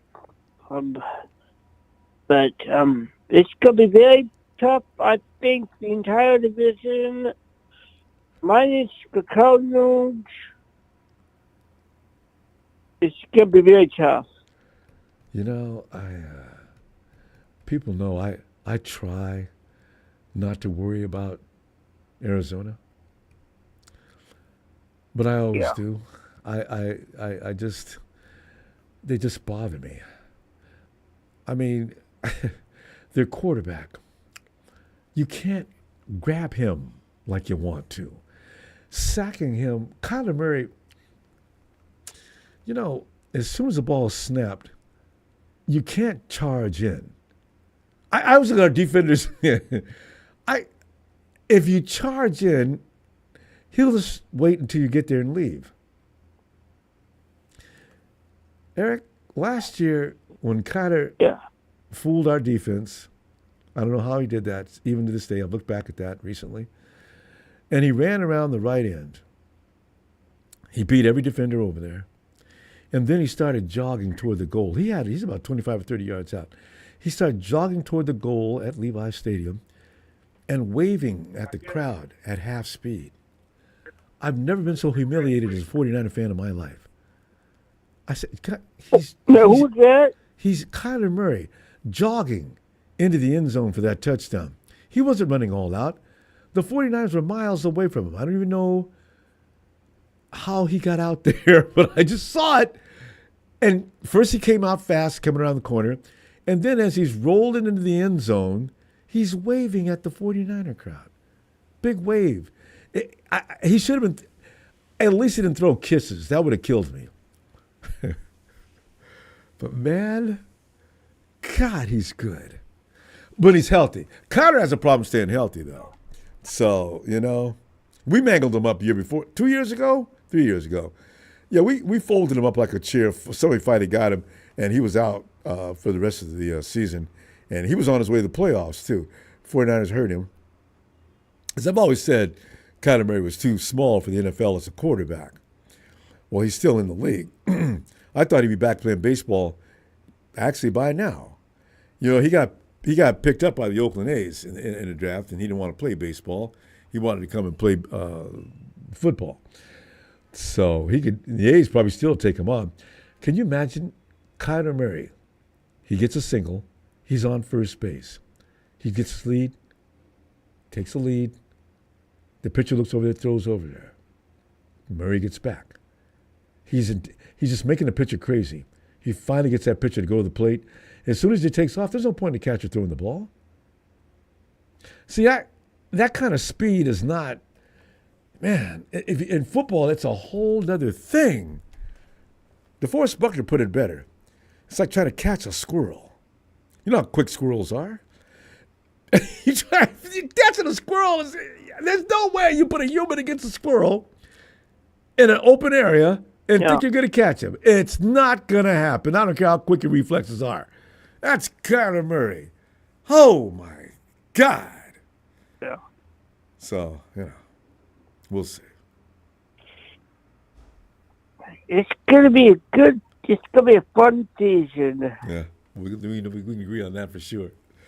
It's definitely going to be a fun season. And to be honest with you, I would not be surprised to see Rams Nation, baby, Marketing Pro.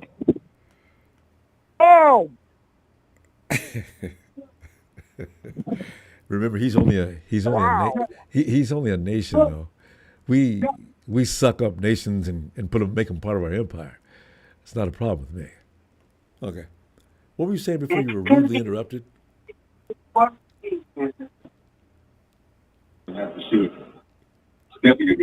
and to be honest with you, I got the surprise to see what is going on? Marketing Pro is out of control tonight. He knows that he's in trouble. His team they look good and tough, and they just came off the playoffs. You have to go through this with the Rams. They're a team that's never been there and done that very often, right?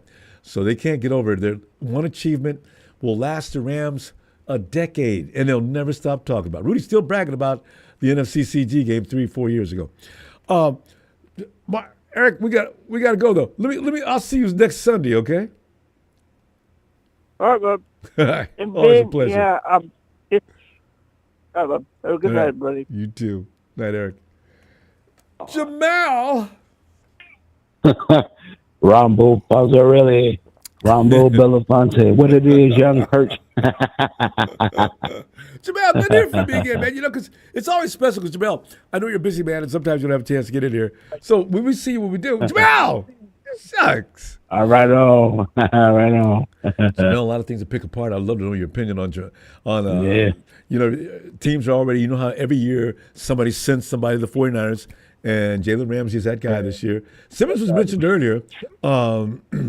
Also, Mina Kimes, of all people, says the 49ers got a number 8 rated offense in her mind already.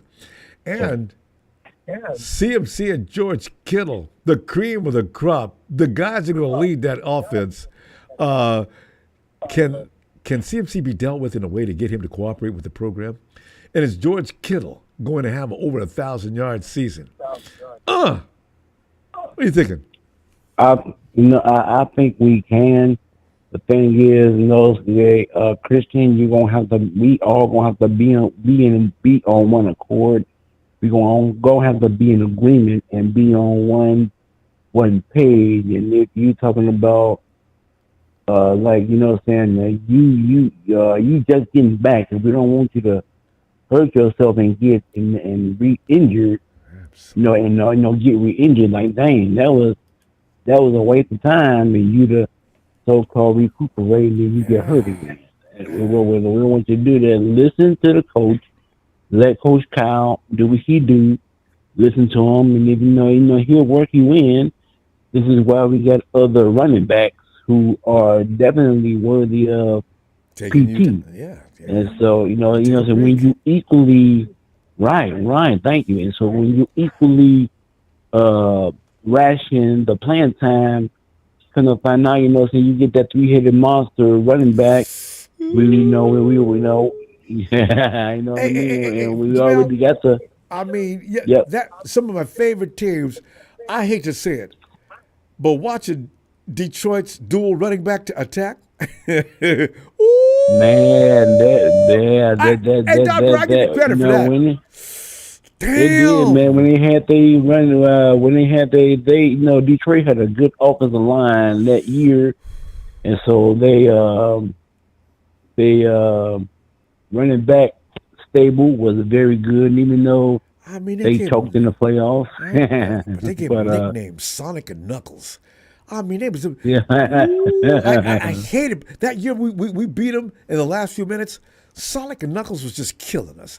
I said, we can't stop the run. They was. All I kept saying all game, we can't stop the run, y'all. We can't stop the run. I remember I said that a million times in the course of the game because that's all they was doing. And they finally went away from the run, something like we did in that Super Bowl, and we got them. Oh, and that's we were what. lucky. You know what? That's what. That was the Lions' mistake. Mm-hmm. You know what I'm saying? You stop going to your bread and butter. And Man, so, their asses to Cal was death. able to, And they Bijan did. Robinson They over in kept nickel and Atlanta. diming us. Yeah. Right. They got 2 running backs over Yeah. there. The Bijan runs the ball most of the time. They got another running back. He was good. He killed us the year before. Oh, that's what I want to see us do. Right. Jamel, have 2 running backs. Got CMC, the Exactly. main man. He can get up to 17, 18 carries. I want him out. He wants to be on the field. Let him run routes. Let him be a receiver. But I want to see 10 minimum carries from the backups. Yep, and if we can do that, man, this team is going to be dangerous because then can't stop the run or the pass. So if we get all that, like I said, if everybody get agreement, we're going to be dangerous, man.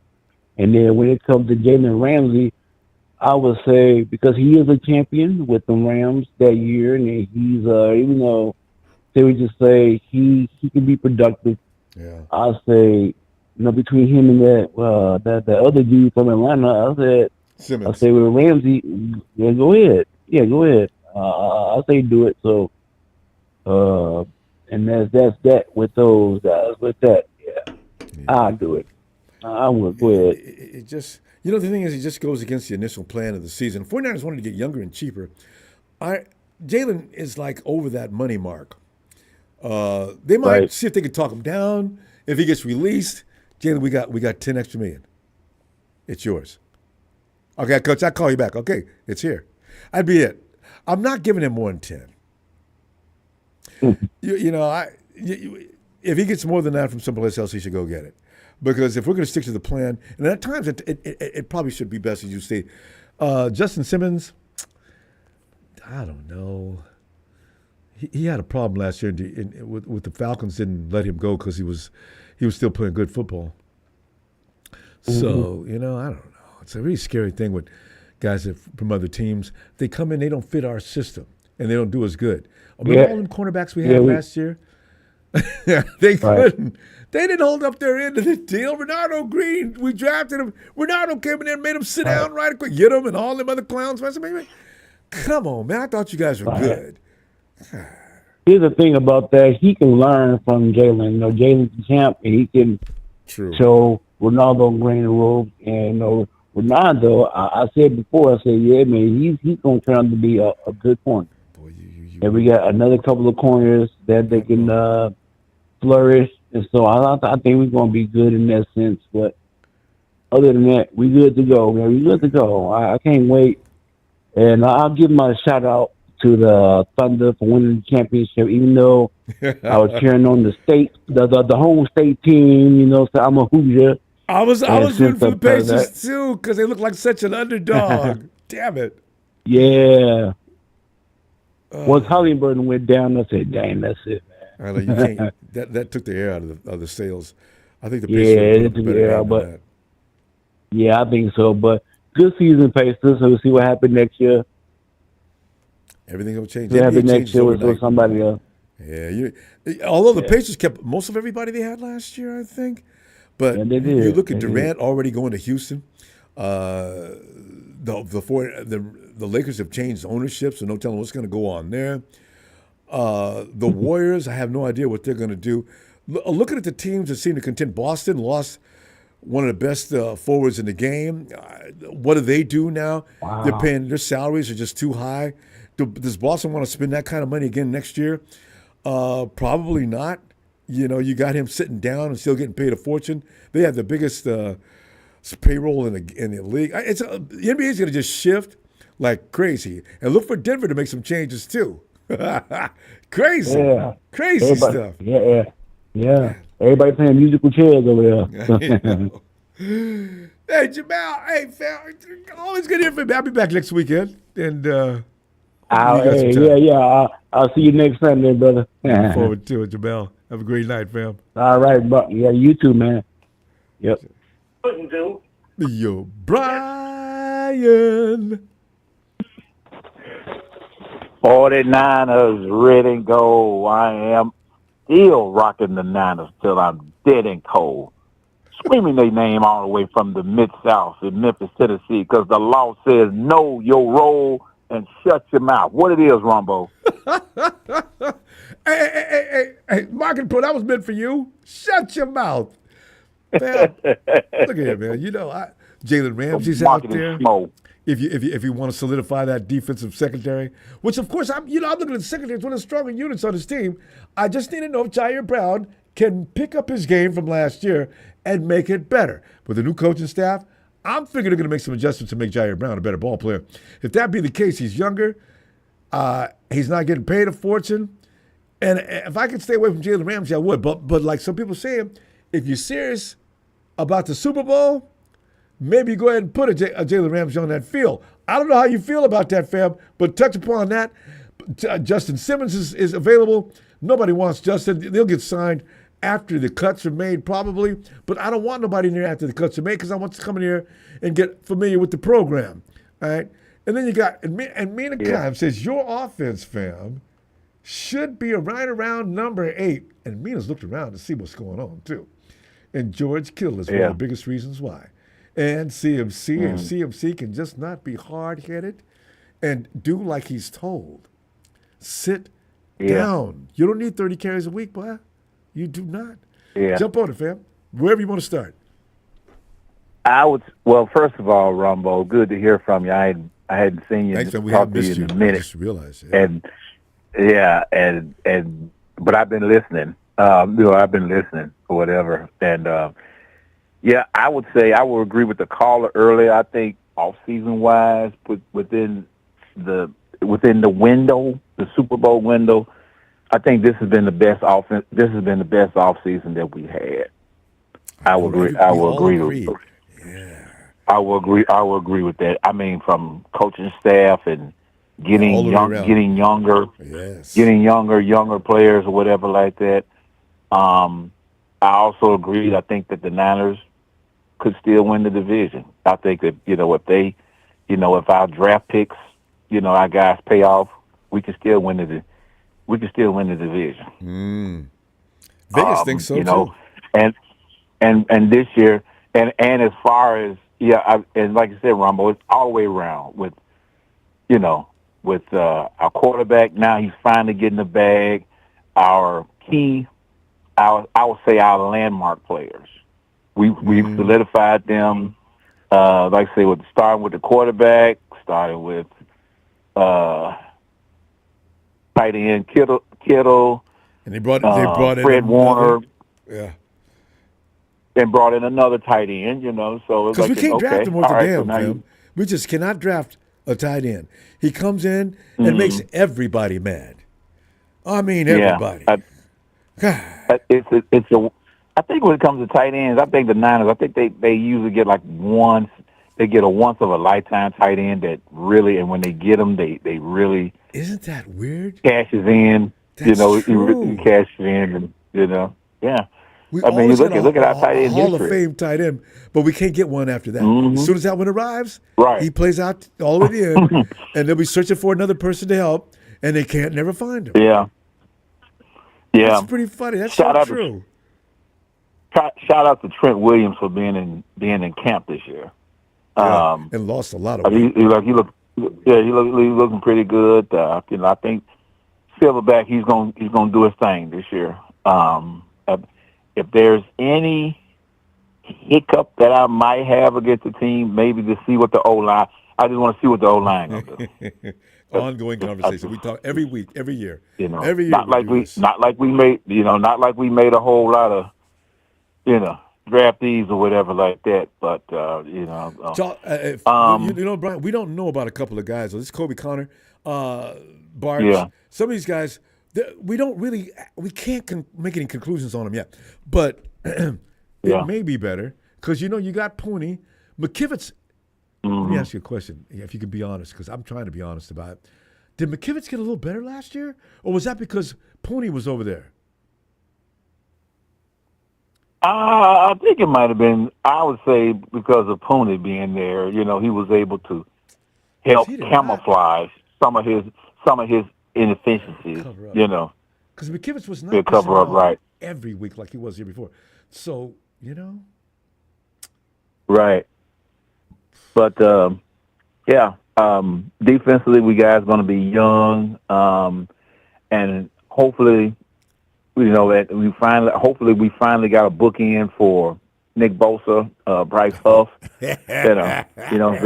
I think our key, if he can do what he did with Philly, whatever like that, and we can have this be the first while that we'll have both our bookends and double-digit sacks. He is vicious. I love that move he does. Yeah, he throws that offensive lineman to one direction. The dude is off balance just slightly, but he's so quick. The dude's off balance just long enough to throw into the dirt. Now the quarterback is available for pain. Fred is Fred is going. We know Fred is going to be Fred, and I would say this. So let me ask you, Ronbo. Now, how much do we have in salary cap space? Do you remember? 43. Yeah, and isn't that like tops in the league or second. Up there? That's like up there at second. Number 2. Well, it's up there. So it's up there. So We're outbid by a lot of people if we want somebody. Yeah, they talking about Jalen Ramsey. If this makes me think about back in '94 when Deion was up for free agency and Ed Bardo was tired of being losing to the Cowboys in the NFC Championship, and he went out and got the ultimate. He went out and got the what do they call it? The ultimate. He got Deion. Deion could be the greatest of all time, but Richard Sherman and some others like to argue about that. But I don't know if Ronnie Lott was a safety, by the way. So Deion, there's no way you better throw on his side of the field. Don't do it. No. But you remember Ronnie Lott was a corner. When he came back, he was a corner, and he was a corner when they drafted, and he was all pro. He made all pro at all 4 positions. He's the only DB to do that. He was a DB. He's like the Godfather. The quintessential. I mean, him and Ward could play anywhere in that secondary. Yeah, I'm talking about Jimmy. But if they can get a good deal, I'd say is if they can get a good deal. Not saying that Jalen is Deion or anything like that, but if they can get a good deal, without him breaking the bank, go for it. I say go for it. Go for it. Whatever's gonna. They might make that decision if they hang around out there free too long. Ben, we got to go. I'm gonna tell you what. I'm gonna see you on the show next week. Hopefully, you got some time for us. All right, Ronbo. As always, shout out to you, shout out to the faithful, and shout out to production. Damn good job. The law is out. Brian, thank you so much, fam. Looking forward to hearing from you shortly. Have a great night.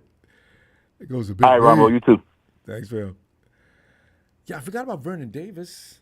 Man, and the guy we got rid of. Remember we had Vernon Davis and that was the first time we had Walker. That's the first time we did have. Yeah, what's his first name? Delaney Walker. That was the first time Walker. We had 2. Chris, come on in, man. Hey, Ronbo, how you doing? Hey, fam, doing all right. I thought I was talking to you, Chris. Yes. Yeah. We were sitting there trying to talk. Go ahead. I'm pretty optimistic this year. And you should be. I haven't been in a while. He said that straight too. I really. At no point not tell the truth. I think we got a sleeper, an undrafted free agent that we signed. It's a big sleeper. I think the other teams missed on taking him.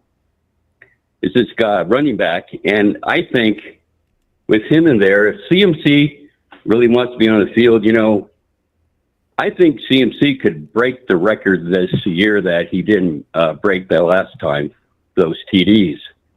And I think this guy, this running back, Corey Kiner, is going to help that. Yeah, he said some good things. We released Mason. About him too. Yeah, we released Mason. I thought he was doing pretty well. He was. This guy has similar build to Mason, but he's faster. You know, he makes his cuts faster. He hits the lanes.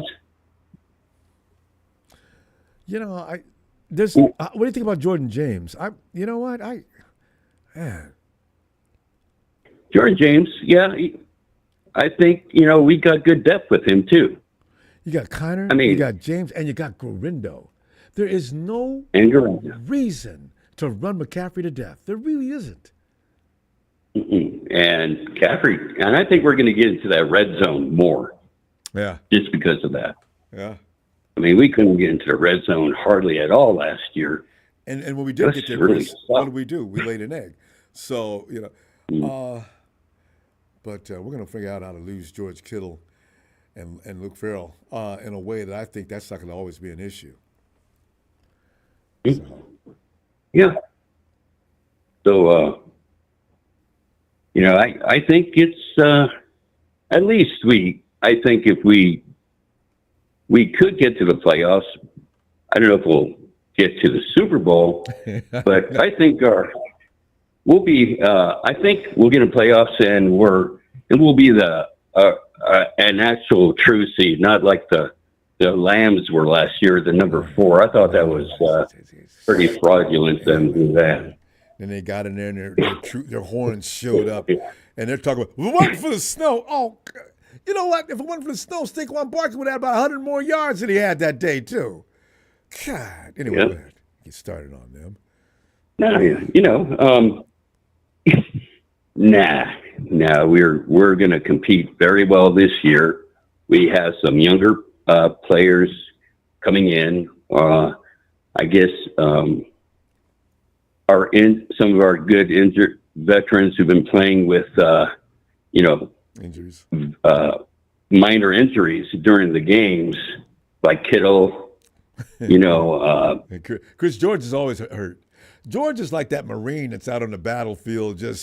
He's got all kind of bandages on him, wrapped up, and he's hanging, and he's still fighting harder than anybody out there. George Kittle the dude is amazing. That's why I'm glad the 49ers made an attempt to make sure he retires as a 49er. That dude is the face of the organization and has been for a while. God, he's a tough guy. So we got air attack. We have a ground attack. We have a great defense coming in now with Salah back. I mean, stand behind their team this year. I think it's going to get really exciting for us. If nothing else, for sure. Every week, competitive. You don't want to see, though, Chris. Can we be spared our nerves? Fourth quarter wins. All right, Jake Moody's trotting out on the field. Oh, God! Jesus Christ! Here he comes. I did that a number of times last year. I don't want to have to do that again this year because Jake's going to hurt your feelings. Well, you know what? Maybe he's healed up.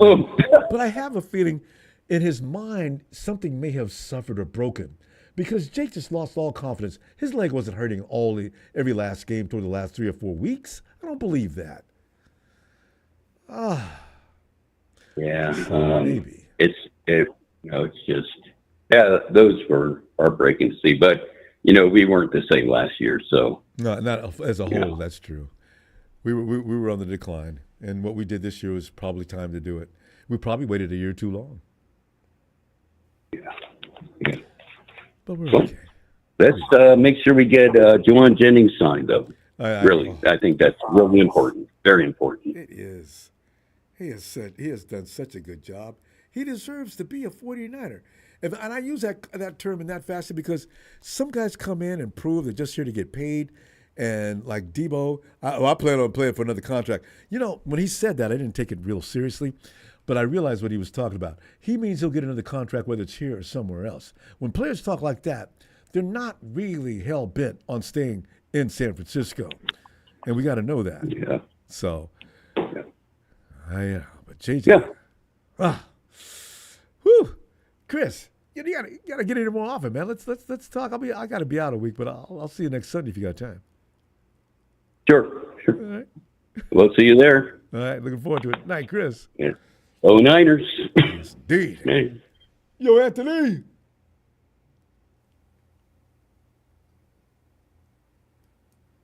Market Pro, Big Show's not calling for the reasons you think. What? Yeah, Rambo. Anthony. I've been missing in action a little bit. Yeah, see, that happens every night. It is for no other reason other than sometimes life happens, right? Market Pro out there said, people don't call anymore because they don't believe in y'all, you know.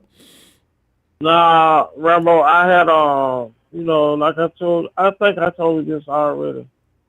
A couple of years back, I had a stroke. You did tell me about that. And I started my rehab back up, and so a lot of times I'd be tired and I'll fall asleep, and when I wake up, man, you sure be almost over with. Yeah, but you just keep chugging along. You're gonna be all right. You're gonna be all right. I'm glad you made it tonight. Yeah. Well, fam, we're talking about a number of things. Have you been listening? You know what we're talking about? If so, just jump on in there. Yeah, Rambo. I'm listening. As far as our offense this year, Rambo. Yeah. When Kyle now, he really get to open up his playbook because he got a game plan around Debo.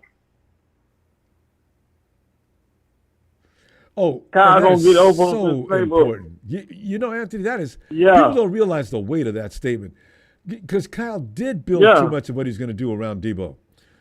And too much around Debo, remember? And then when Debo get hurt, then he lost. And he don't know what to do. Exactly. And Debo's easily get hurt. Remember how many times he dropped to a knee? Yeah. Just all of a sudden, what is wrong with him? Yeah, I felt something. I thought it'd go down before it pulled. Oh man. And Rambo, when we get down to that red zone, Rambo. Yeah. With Luke Farrell out there, we gonna use that 2 tight end set a lot this year, Rambo. We're gonna get it. We're gonna get in that red zone. We're gonna score, Rambo. Because with Luke Farrell out there blocking with Kittle, it gets the free Kittle a lot now. You know, Anthony, with them running backs we got, if we're 3 or 4 yards out, I want to see. Oh yeah, man, Rambo. I think Isaac Arena gonna break out this year. Yeah. Because the game gonna be not slowed down. Yeah, he'll bring it. Yeah, the game gonna be not slowed down a whole lot more this year Games have to for him. speed up to catch up with him, Anthony.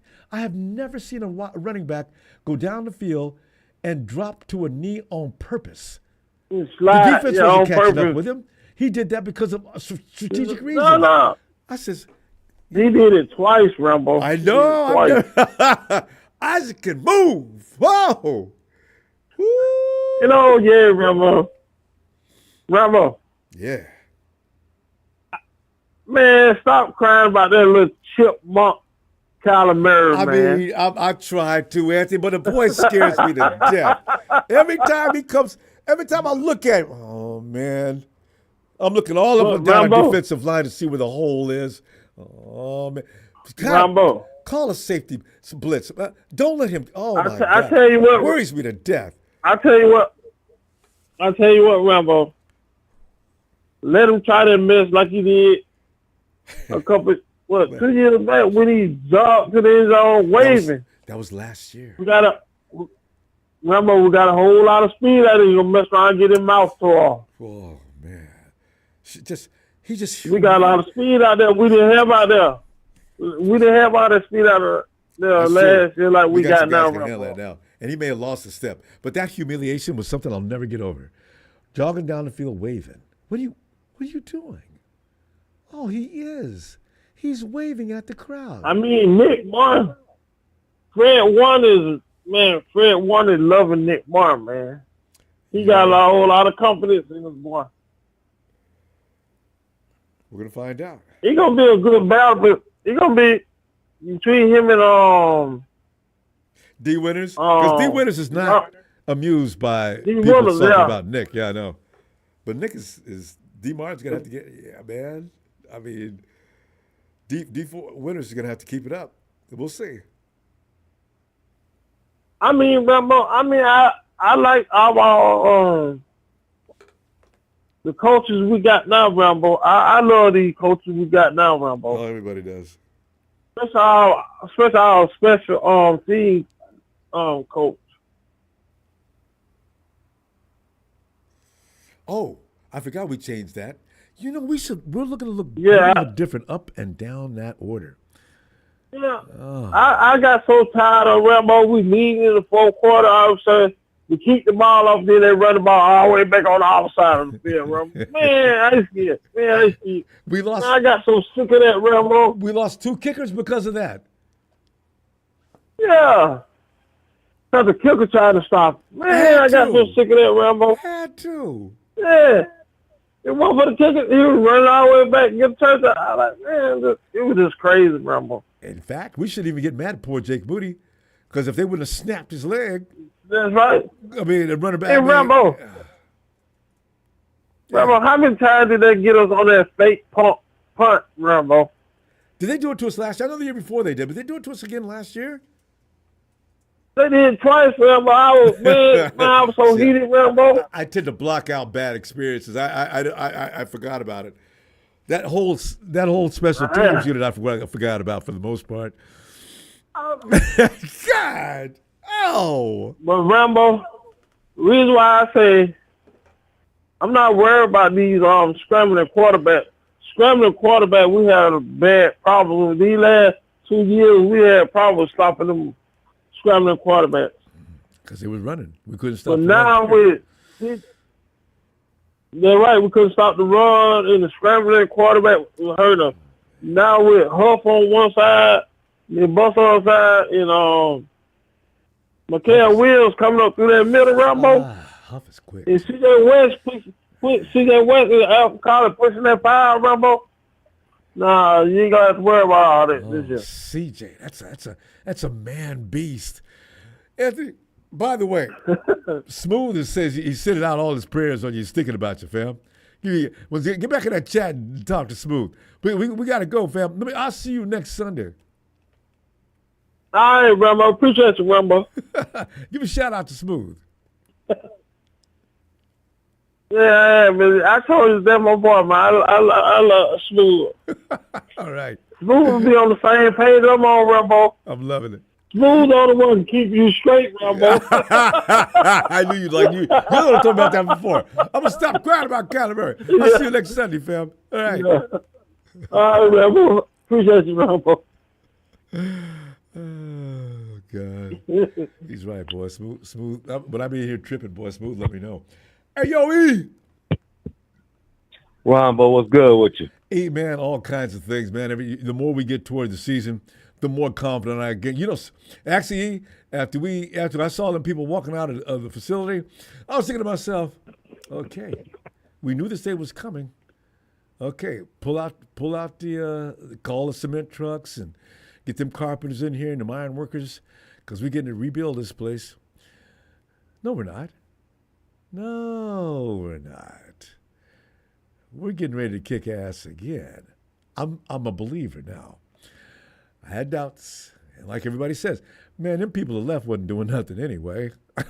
So I said, yeah, there is true. All right. E, Jalen Ramsey, a possibility.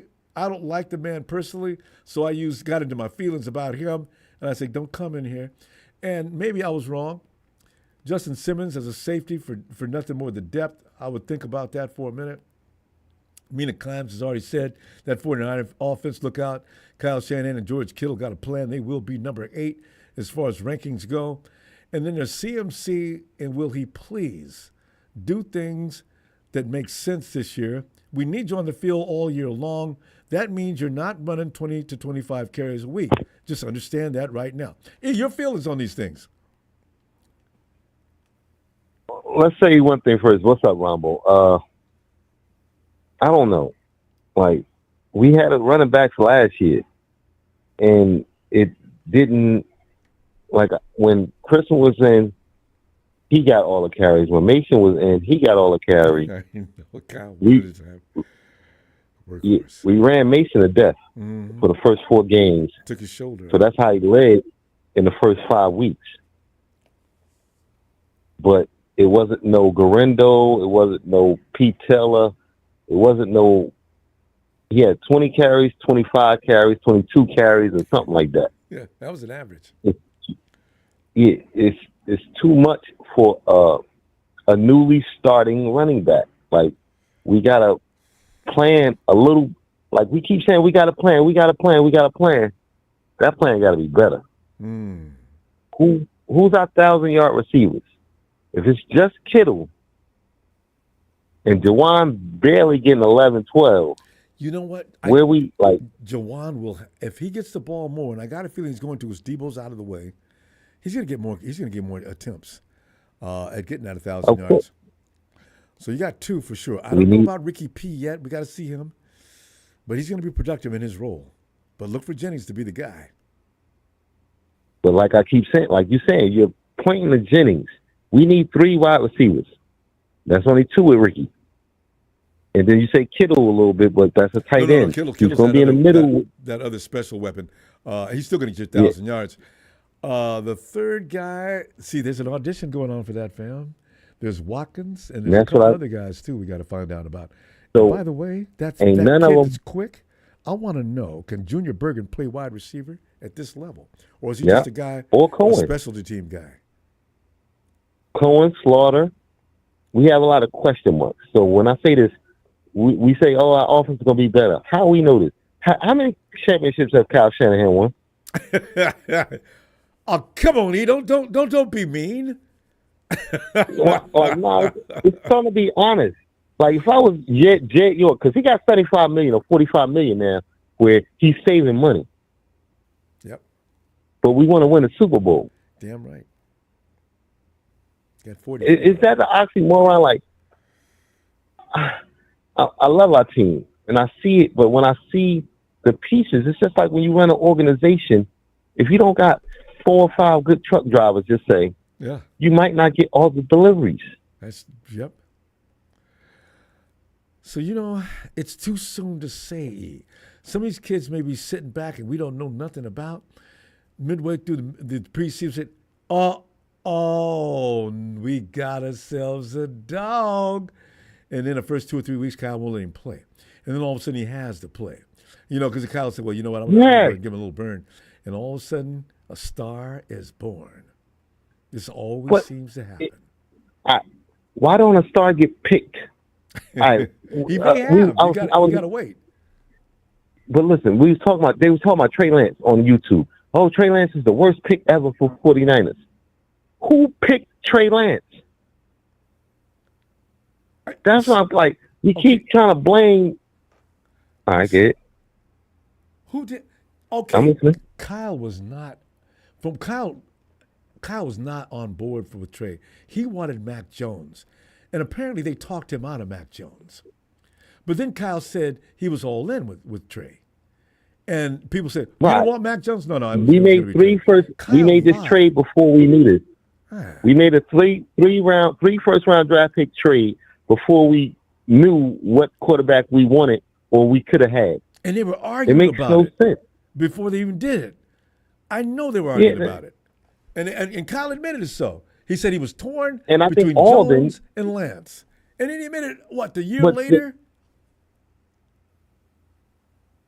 All of them gone. And I think the black guy was the best, not Lance, but the other for Chicago. Oh, this in Chicago now? No, who was in Chicago? Justin Fields. Yeah, Justin. Yeah, we had Justin was an option that year too. I think he was the best out of the 3. But I think he was a grown black man. Was split. Everybody was between Lance and Fields. But all right, this year we got these running backs, right? We're gonna say, oh, well, Kyle should do this, Kyle should do this. When has he done it? I'm sorry to say it, Ronbo, but I'm sitting here like I'm looking at it like I'm putting faith in a person last year did the same thing what we're saying this year he's not gonna do. That's why I took Kyle out of the position and pick and play. Kyle has some say, but he is not the last voice in the room. I think they vote on it when they pick up players now. Kyle, I don't know what he's looking at or what he sees or appreciates in a ball player, He can make that player good once he gets him on the field. But I don't. He went on the block. Yeah. Well, it's essential to what I he need wants you to score a touchdown. I don't need you to block. Well, you do. I need you to do all, but I need you to do all. Every team in the league now knows that if that wide receiver can block, it's a plus. You notice that? So Purcell can't block. Well, he's not terrible. He's not great, but he tries. There you go. Only Juwan. Yeah. Cohen can't block. He's small. And BA, boy, them dudes are badasses. Yeah. We ain't gonna get BA till week 7, 8, 9, maybe. Man, and that's why I said, where's this offense going? And who was that wide receiver Kyle brought with him to that first year? That dude was the best. Hurt? No. Oh, this dude, Kyle brought him in with him. This dude, that was the best blocking wide receiver I've ever seen in my life. Oh, he just retired. I don't want my wide receiver. 3 years ago. What is his name? I like my wide receivers to block, but I want them to catch. I want them to be Tyreek Hill. Yeah. I don't need Amani Tuma. we gotta go though, fam. What is that guy say? Fam, we gotta go. I'm gonna tell you what. I'm gonna be back Sunday looking for you. All right. All right. I'll put some question marks in your head real quick. Yeah, you did. Just wanted to. All right, fam. Appreciate you. No doubt. I love y'all. Back 9 Empire. Let's go. What is that guy's name? Fam, Kyle Shanahan first came to us. He brought in a wide receiver that played with them on the Eagles. He was the muscle. The other guy was the speed. And that dude, nobody blocks like him. I mean, hey, Bethel. Yo, Bethel. I haven't heard Bethel in a long time. Who was that wide receiver? Tough guy. Sorry, Ronbo, I had on mute. Body slam, he did. Hey, Bethel, remember when Kyle first came? He brought 2 wide receivers with him. One was quick, and the other was just a tough guy, but could make a lot of great plays. Yeah. You know what I'm talking about? Who was that wide receiver? What was Bolton and No. The first year Kyle first came, we just hired him. He just flew in from Atlanta and came to join the team. And he brought a bunch of guys with him.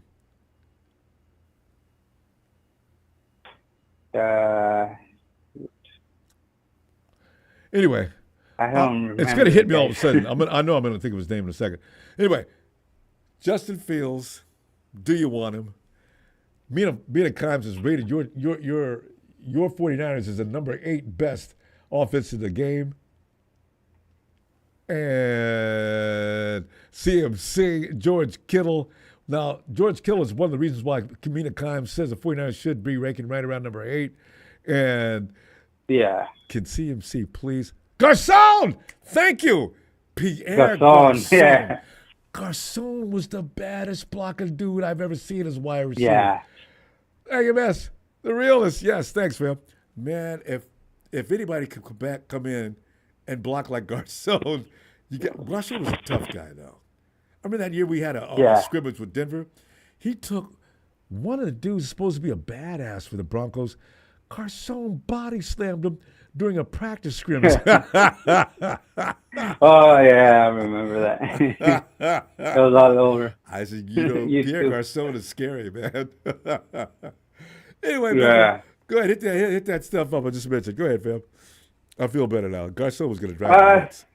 Or we could use Ramsey. The only thing I just don't like is that he tries to blame other people for his mistakes sometimes, and that's something I never liked about his game. I go, if you're gonna take, responsibility, take responsibility. Hey, you know what? I messed up. He got me. Good for him. But next time I'll get him. Good point. Because Garcon is famous. I mean, Ramsey is famous for that.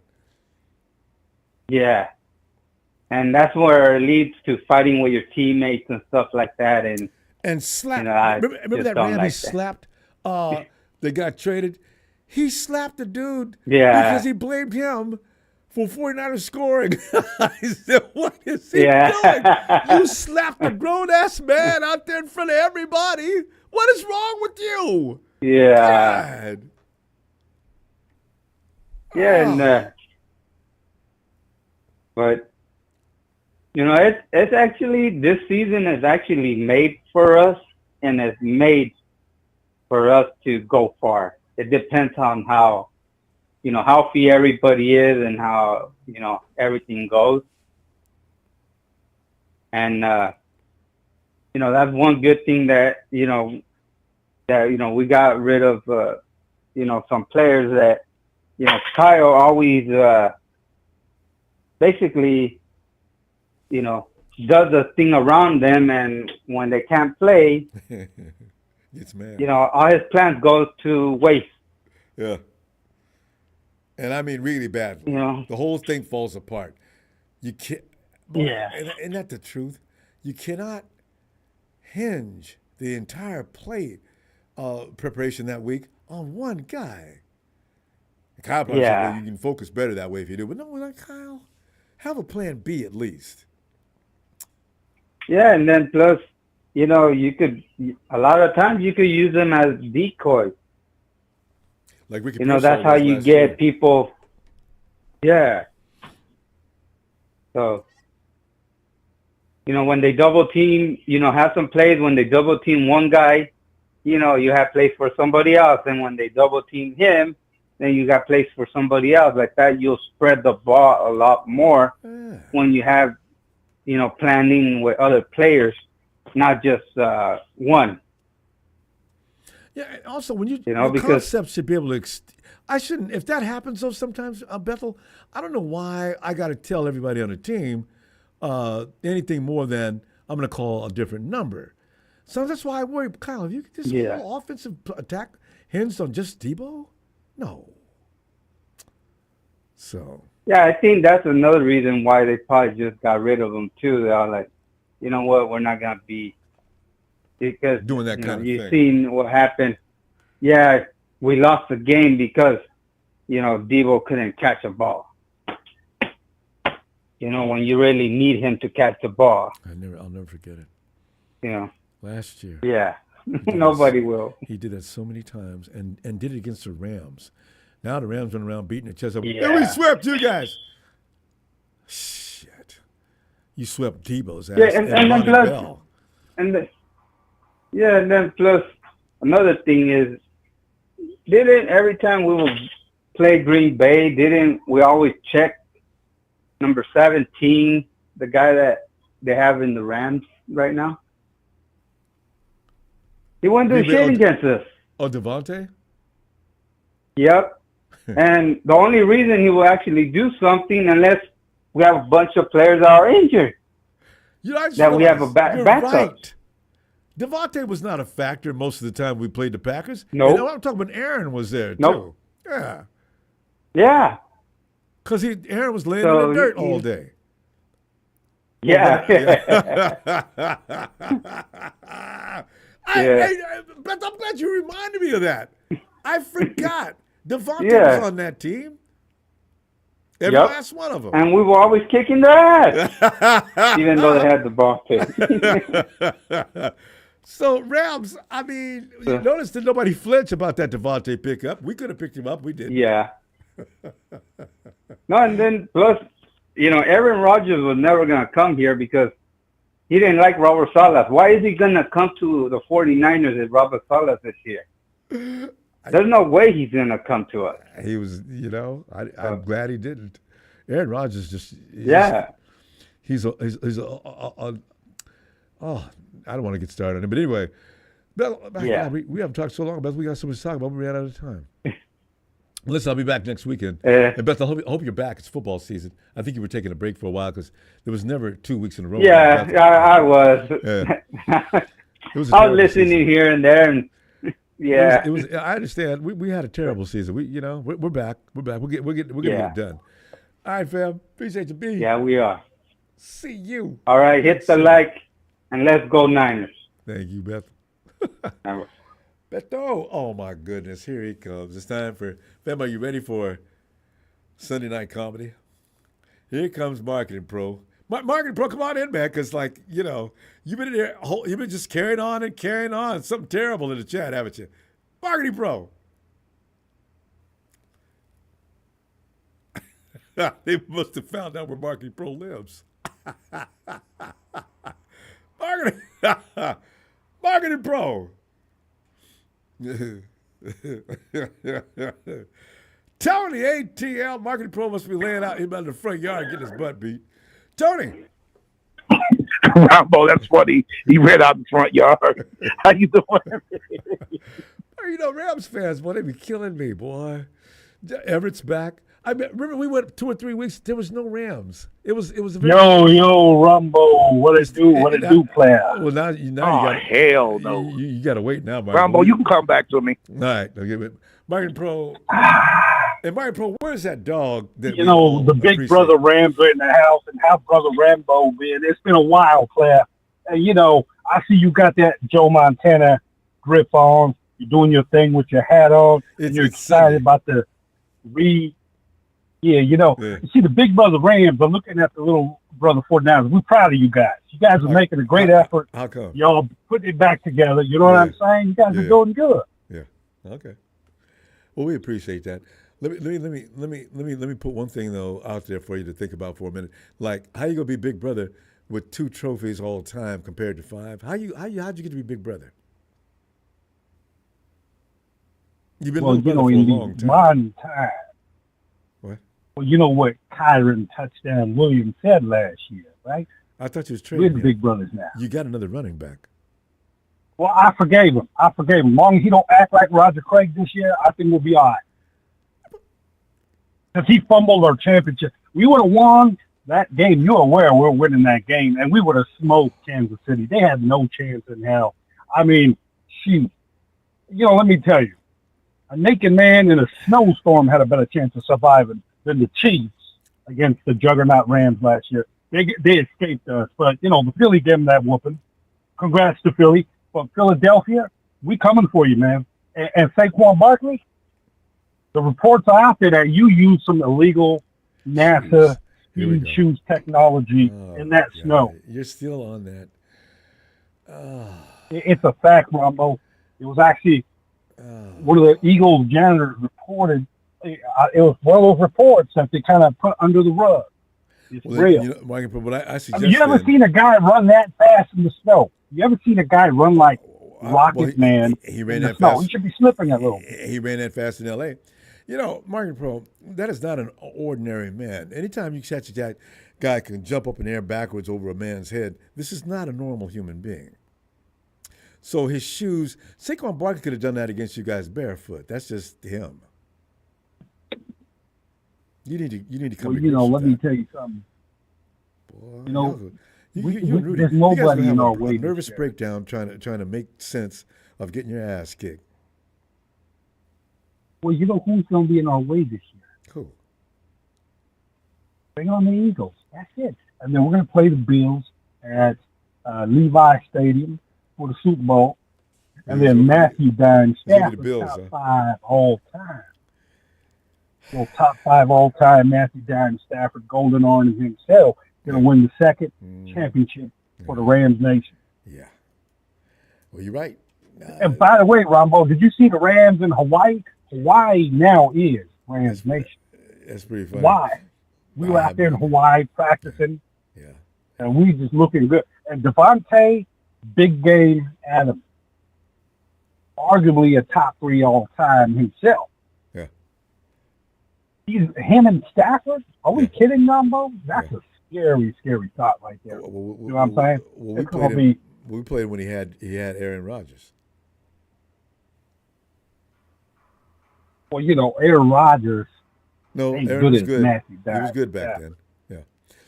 You see, our juggernaut defense, we got. See, we got Gerard modern day. Yeah. If you think our defense is going to be the same as last year, Market Pro, you have grossly miscalculated on that. I mean, that's those days of last year. That's not going to be a privilege that you can take. Well, Rumble, you know what the Marketing Pro campaign is for the Rams this year, right?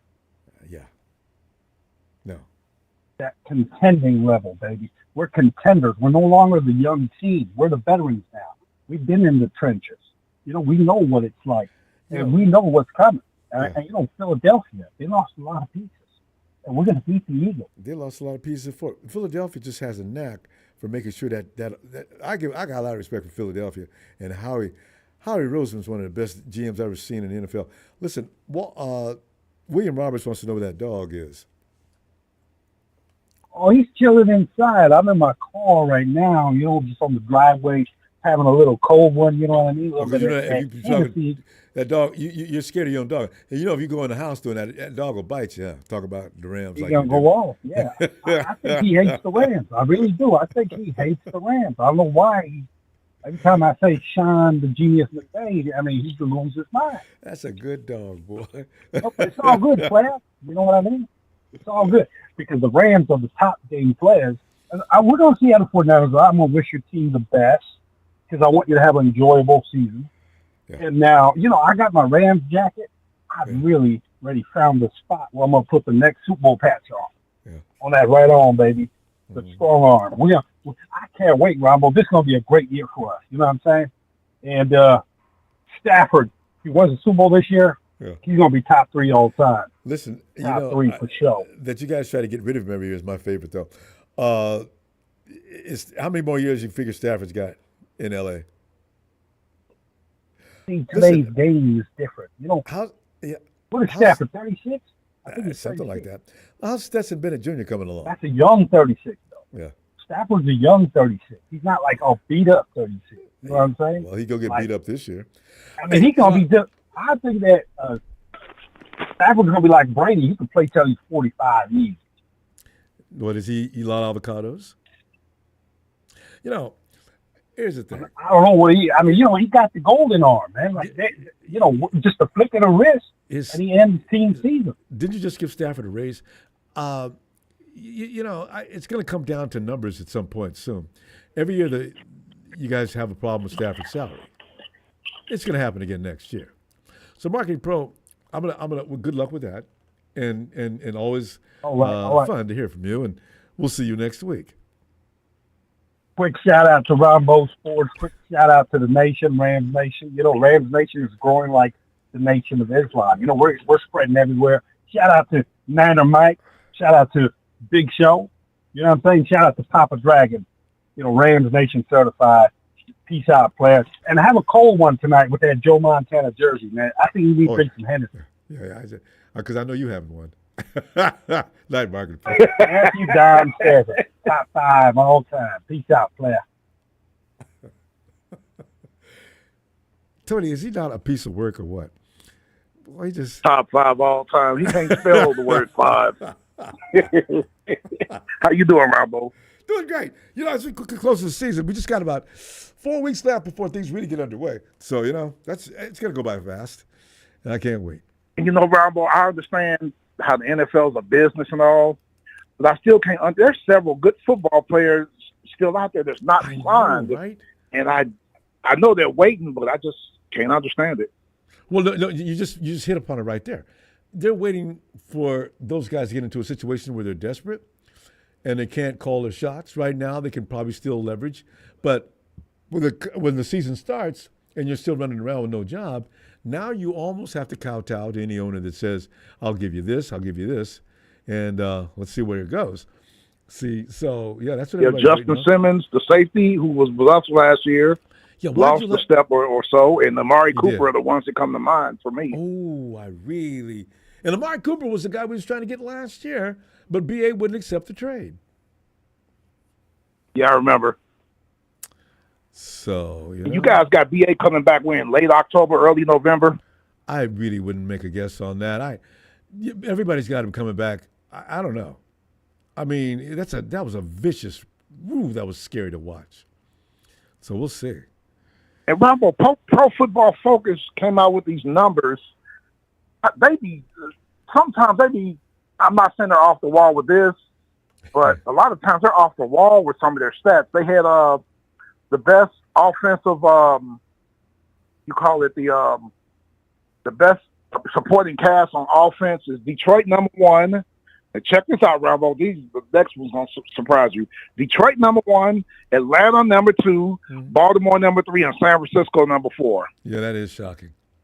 You know, this is not the first time I heard about the 49ers being the upper echelon of offensive lines. There's not a one of us that are going to agree with that as far as 49er fans go. We're crying about them and a couple of people on the line all the time. But, Tony, that tells you also, if we take this seriously, there's a lot of bad offensive lines in the NFL. Yeah, it is. But ours ain't one of them. Yeah, no. And Detroit certainly ain't one of them. Yeah, Detroit's got a great offensive line. I mean, it's scary on both sides. And Ronbo, I got these projections here through one of my publications that came out. Yeah. Who has been Barch? Ben Barch, he's an offensive lineman. He came in last They got him year. started at left guard for you guys, replacing Aaron Banks. Yeah, he did a good job for a while, and most of us had watched him, appreciated him, and then he got hurt. I said, Ben Barch. I mean, we all agreed Ben Barch is not bad. And now, so you guys signed Matt Hennessy in free agency. We drafted Matt Hennessy in 2020. He was our third-round pick. Ooh. And then he got hurt. Then he came back. He started a couple games, and then he was out. We released him, and then he went to Philly. They released him.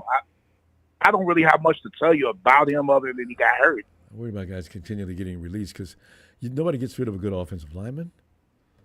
Yeah. But he does play center and guard. He could play 2 positions. Okay. Because, I was thinking move Pooney over to the left guard and whomever on the right side. Pooney's probably better than Barch. Barch is good, but I don't know if he's Pooney good. I'd still want to make that move because Pooney's a left tackle and left guard kind of guy, so he knows what it takes to protect that quarterback. But Pooney's also a good road grader, and he adapted quickly. He's one of those kind of offensive linemen. Pooney never played right guard for the Jayhawks ever. He was a left guy. He was a left side of the line, and he comes into San Francisco at this level and plays the right guard spot. And most of us think that Pooney may have made a difference in the production we got from McKivitz because of his play. Sir. Man.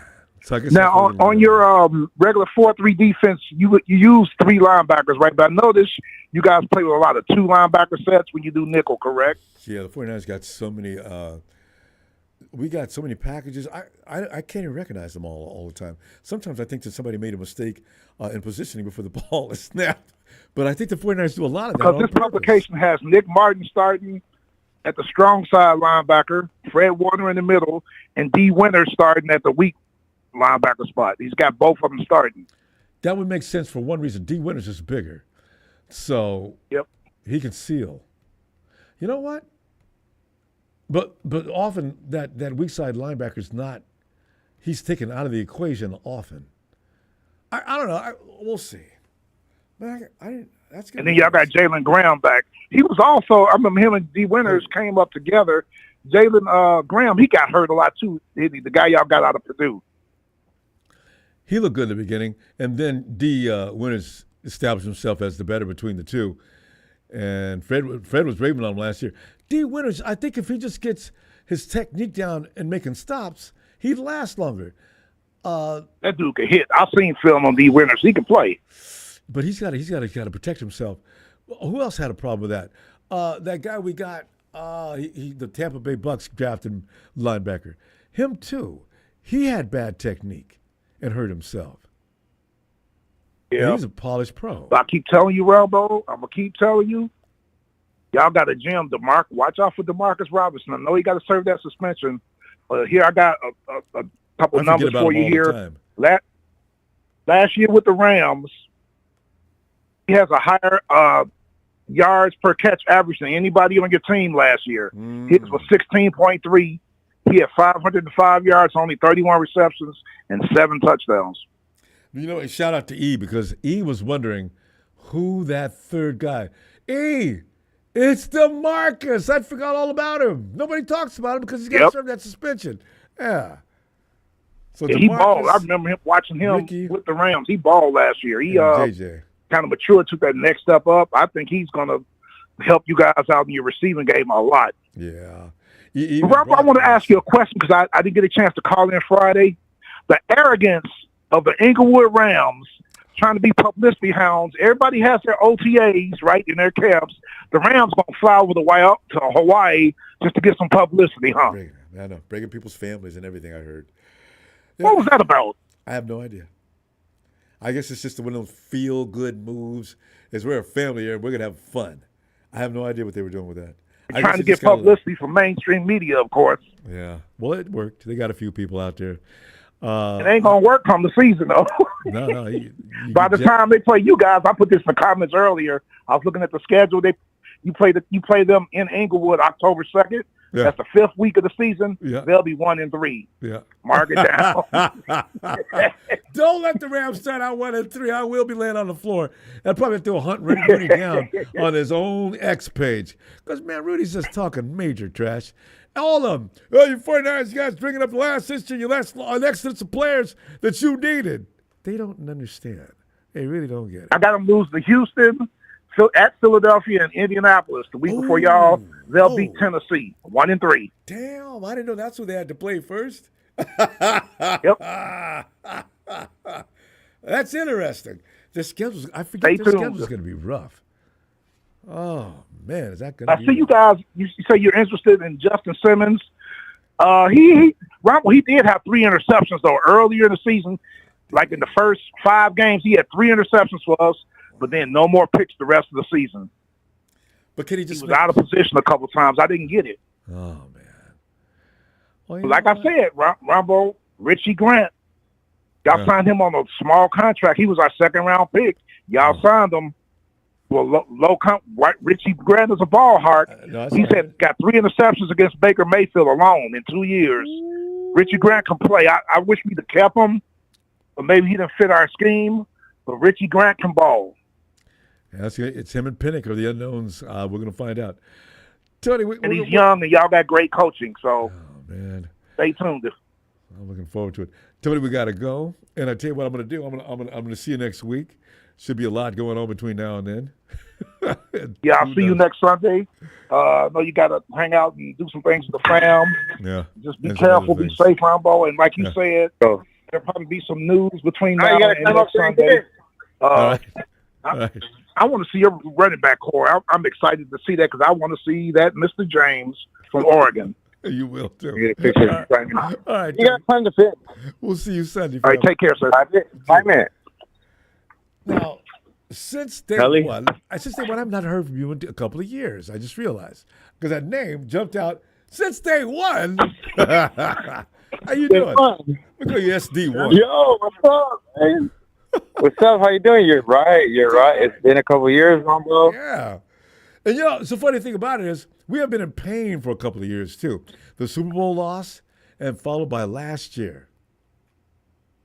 It's been rough. Right, man. It's painful. It's actually a good sign to see you back because that means things are looking up. Yeah, things are looking up. But you know what? They're like what do they call them? Write-offs. Like they didn't really count. We weren't like at our full stride. We weren't as healthy. People think that you can just win games without all your horses, and then they give you grief. Yeah, you guys suck. Oh, you know what? What if I had all my guys? Everybody has to deal with the same thing. Okay. Well, we'll see. We were, but we were. I mean, we did. We battled throughout those times, and then we had all the drama. Debo, he's gone. BA, all these callers calling in, hating on him. You know that. We know that. BA, we need him. And then I know. It seems like, he got hurt. And we're the only ones who saw potential in him. That's why we drafted him early. Yeah. And Kyle, he took a chance on him, and he extended him. And it looks like he cut his hair, and he's coming back with the mustache. That's it. He's like, a whole different look. Like, he's like, I'm locked in. What does that? Yeah, I just wonder, what does that mean, BA? You're making all these changes. Are you a change man? Yeah, it's superstitious. He's superstitious. Yeah. Superstitious as a sports person, you know that, Ronbo. You know that, like, you just got to switch it up. Like, that's the thing. Yeah, I'm surprised he made any changes since he was doing good with that other look. Now, hopefully he does the same thing with this one. So. Yeah. No, we are going to do good, and this is going to be the second year, I think. Well, not the second year of Brock Purdy getting the full OTAs and everything. Last year, he did have a full OTA and everything, but it was drama. It was a lot of drama, and then we had a lot of rest in peace to Trent Williams' baby, and Travis Ward's baby too. Rest in peace for all them. So it was different. You can't deny this. Completely different. It's completely different right now. Everybody's locked in. We don't got no contracts. We don't got nobody holding out. Brock signed it, and he's like, "Hey, we're locking in. We're locking in. We're gonna get rid of this. We're gonna pay me. We're locking in." And it's completely different vibe. And like how you said, someone I'm not sure if you said it, but a caller said it. The NFL don't want to see a healthy Niners coming in. The healthy 49ers coming in full season, hitting And full rested? stride. And rested? Oh, Rested man. with the best with the easiest record, and we get our bye. We get our bye week. We get our bye week like later on in the year. Yeah. It's over. Perfect time. Over. Somewhere around double digits. Is it 10, 11? Somewhere. Anyway, perfect Yeah. time to rest. Because the wear and tear is building up at that Perfect time, Now man. you come back fresh 2 weeks later. Ooh, Vegas has already got us winning the division. Yeah, and then we start off in Seattle. That's light work. Don't even know who the cover is. Sam, we know him. We know him like the back of a book.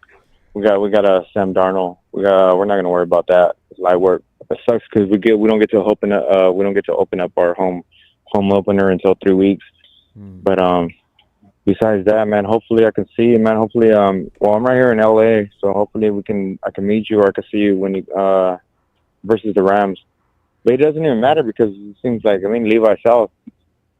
No matter where we go, You're still gonna be it's surrounded by red it's like, jerseys. I feel like we're home. We're home everywhere.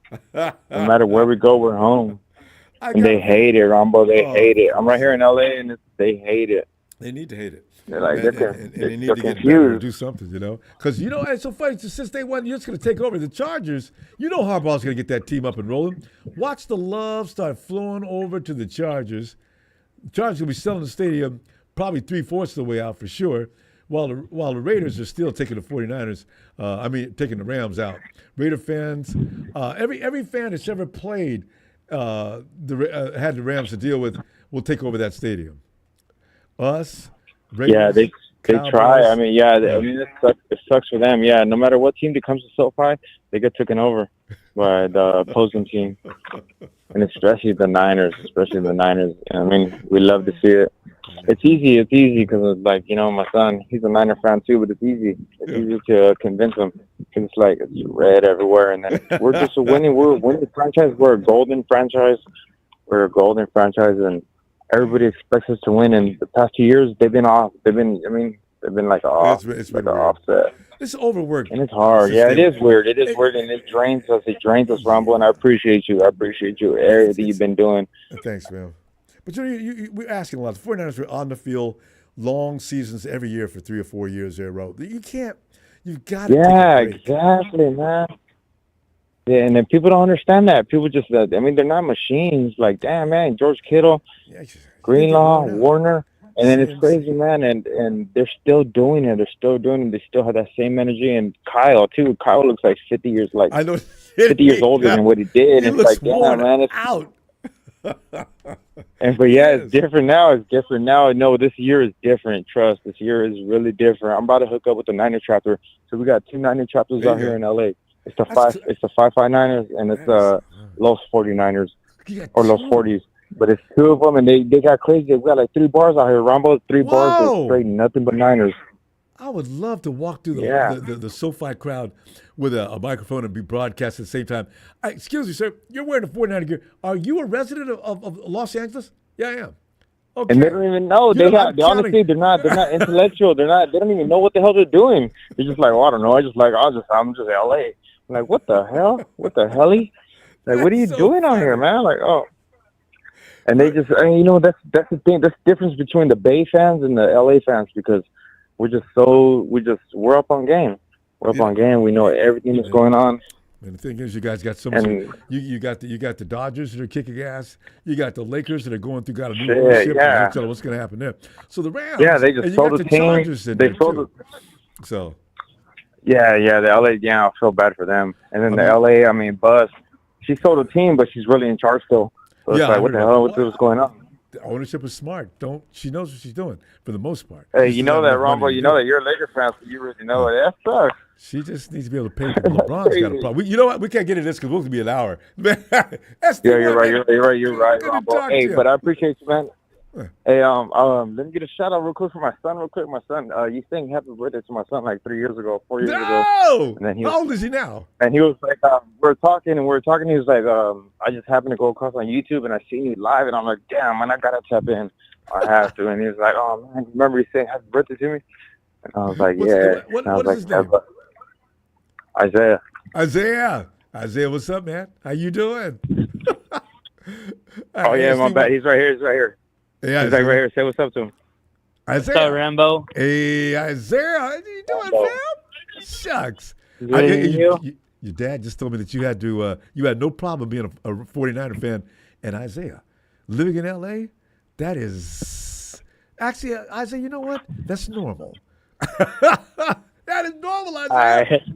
All right. Y'all have a good night. We got to go. I'm going to tell you what, Isaiah, we'll talk to you next Sunday. You and SD1. Ronbo, can we get a shout out? Can we get a shout out from him? And you know this.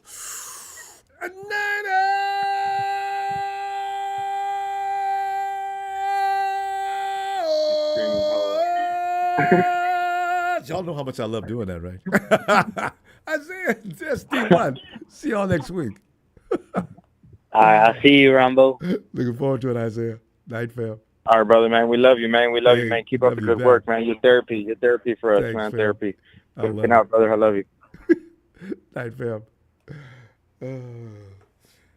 Isaiah, that's so funny because like, been doing this now to the degree that, like people say sing happy birthday or something to my kid, and all of a sudden I'm talking to the kid, Ellis's kids, another one, right? Remember Ellis's kids? He'd bring them in, and they're really tiny. They're all. If you go to Ellis's Instagram, it's anyway, you'll see. And I gotta get Ellis's. I know where it is because I just got it bookmarked.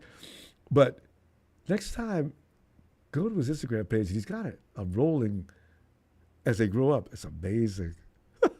This is a great thing. I love it. Oh man. Anyway, is that? Okay, I guess that's a wrap. Fam, I tell you what I'm gonna do. I gotta be out this week. Got some things I gotta get done.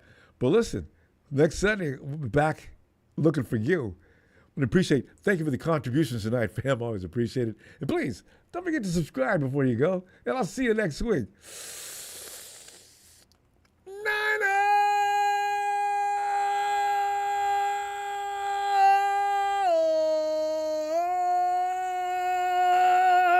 Niners!